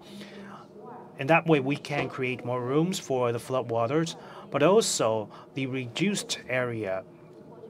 Well, it used to be farmlands or other construction lands. We need to conduct restoration projects there. Is it possible for us to do that?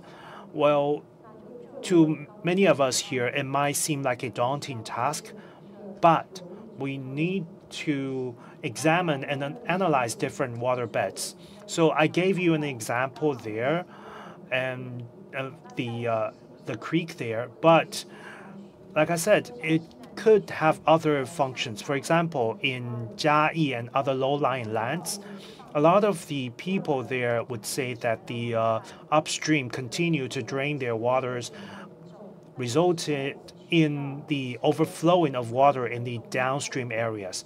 So we need to detain the water in the midstream so that the water will not flow too quickly into the downstream. With that, the downstream areas will not have flooding problems. So I think it's important for us to consider the whole picture from the perspective of watershed. It may be a key area in the midstream. So I think we need to come back to the public perceptions here. We need to create some example cases. For example, we can return some small spaces first, and then we can examine and discuss the possible functions in these areas. For example, they may not be able to treat the water or floods, but like what Dr. Loven said, there could be multi-purpose there. Aside from flood retention or detention, there could be co-benefits coming from this approach. And with all of these things in synergy, it could create a higher value than what we pictured it would be. So we could start small, and then people will realize that there are more values than flood treatment. There could be some water amusement park or other biological values coming out of this. With that, people are more and more willing to accept. Because right now the public perception is that the water should be kept within the dikes, and they don't see other purposes coming from the rivers. So if we want to implement a larger scale of returning spaces for the rainwater, we need more deserted farmland or other national-owned land. So we need to have an inventory of the public land owned by the government. It might seem like a daunting task, but we need to start the dialogue. We need to initiate the first step. I do believe that MBS is possible. It's difficult, but we need to start. Thank you. So I would like to make an additional comment right here. The areas that you talked about in the creek that you show, actually, there's only one small areas in the downstreams, but on the upstreams, we also have other nature-based solutions. So basically, it would overspill the areas, and it's not actually a very large area. So there's only some tribal areas that have dikes, and other areas do not have any dikes. So in the Water Resources Agency, what we are doing right here is to originally we have some dikes, and over the years we are trying to phase them out. So dikes may not seem like the ideal solution. In the future, we are trying to phase them out and restore them into natural landscape. So the water resources agencies are doing this already. Yes, we're doing this already. But the thing is, with densely populated areas, you will see people coming out and say that their lands need to be protected. So what we are seeing is that the privately owned lands, the owners may see this differently from the government or the NGOs. So I think Professor Liao can really understand that it's very difficult to communicate with the local communities, and that's one of the problems we are facing right now. I'm sorry, can I please add an additional comment here? Well, I think I can totally relate to communicating with the local communities. Well, over the years, I see people in Taiwan are choosing to take a different approach. Not everyone wants to have a dike. Well, so if we go back to Meinong Township for the floodwater treatment locally, well, the reason why I say it was difficult is because the hydrology engineering sections or sectors, they are working with the local farmers. So they are actually initiating some social engineering there. They are communicating with the local communities. So actually the local farmland society is conducting such an approach. With that, it's relatively easier. Some farmers might say that we're doing this for the greater good.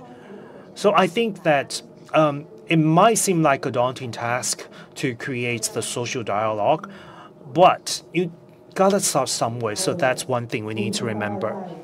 Well, in our agency, we actually have some local agencies and task groups to talk to the local communities. And I do think that we can create some opportunities to have a dialogue with the residents in the local areas. I do think that we still have some minutes left, so maybe we can open the floor for more questions from the audience here. Anyone would like to raise any questions?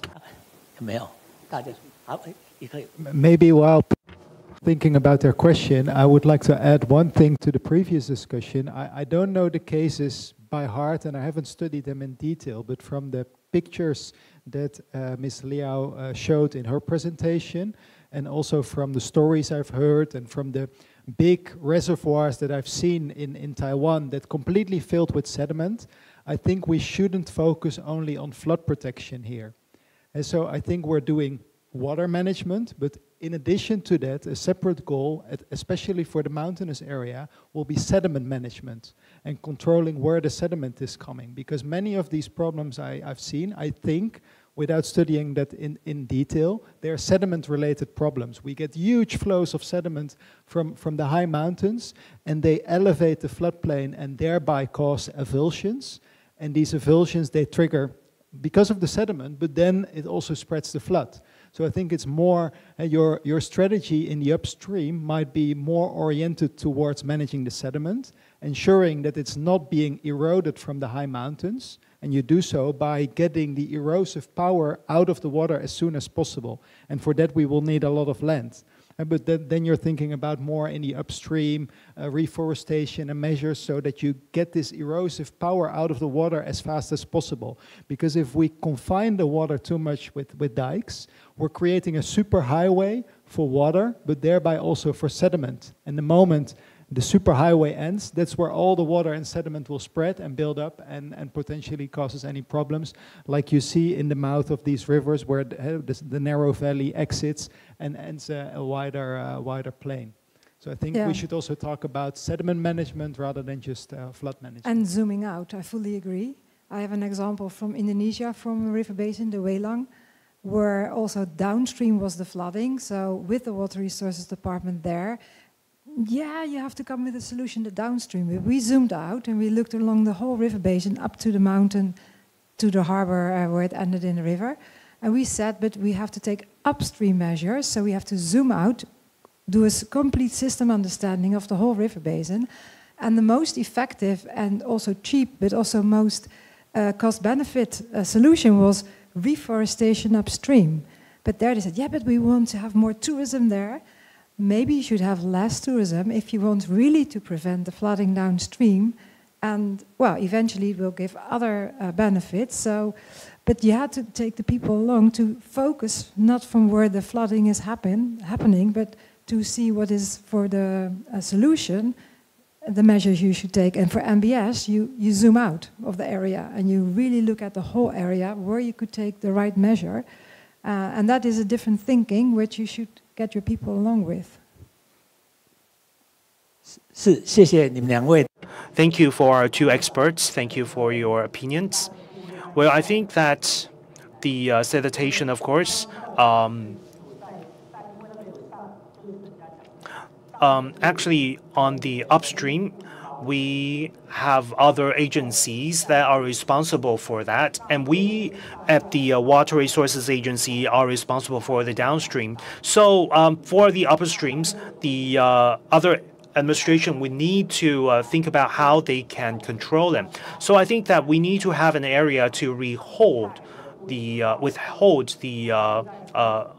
soil or the sediment coming from the upstreams. So maybe we can think about some of the super highway for the overflow, and maybe we can have other areas for the overspill. So maybe what we are doing is maybe to see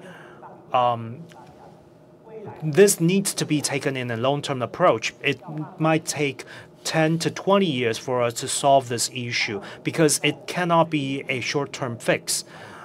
Of course, we are seeking a short-term fix to fix the barrier lake issues. But in the long run, MBS should zoom out so that we can have a better solution. Now, any questions from the floor? So do we have any questions from our panelists or any additional comments? Any questions? If not, maybe we will close the panel here. I will conclude right here. Well, I would like to thank our 4 panelists and your discussions here. We've heard about some of the examples and experiences from the Netherlands and other countries. So I think that going forward, the Water Resources Agency will have to communicate the benefits of the MBS solutions and to try to make people more aware of this. So I would like to thank Professor Liao and our other panelists. With no further questions, I will end the panel here. Thank you. 主持这个场次，也谢谢所有的语坛讲者。那最后，我们的主办单位水利署有准备了礼品要致赠给我们的讲者。Thank you very much for your sharing. Last but not least, TWRA has prepared a gift for all our speakers to thank our speakers for your very insightful sharing today. 我们有请陈副署长为我们致赠礼品，先致赠给我们的讲者。Deputy Director General will first present the gift to our speakers today. Thank you very much.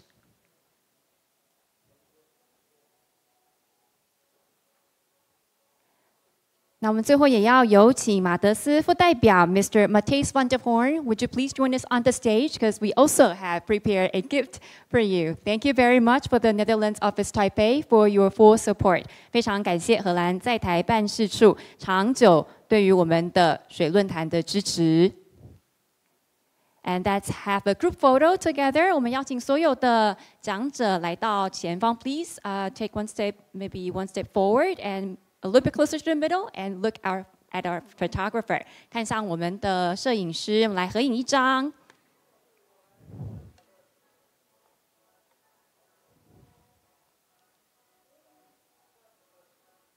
With a big smile. Thumbs up. One more photo with a classic gesture here in Taiwan. 谢谢，我们再次掌声，谢谢我们的语坛讲者，也谢谢副署长还有马德斯副代表。Thank you once again for joining us. And ladies and gentlemen, this concludes the Taiwan-Netherlands Dialogue. Thank you for your participation. We wish you all the best. 各位贵宾，我们的台河交流论坛就到这边圆满结束，感谢大家的参与，祝大家一切顺心。也提醒现场贵宾，如果您有租借同步口译的设备的话呢，在离开之前，请记得到我们场外报到处归还您的口译设备，并且取回您的身份证件。谢谢。If you have borrowed the interpretation device, please remember to return your interpretation device and get your ID back. Thank you very much. And thank you once again for joining us.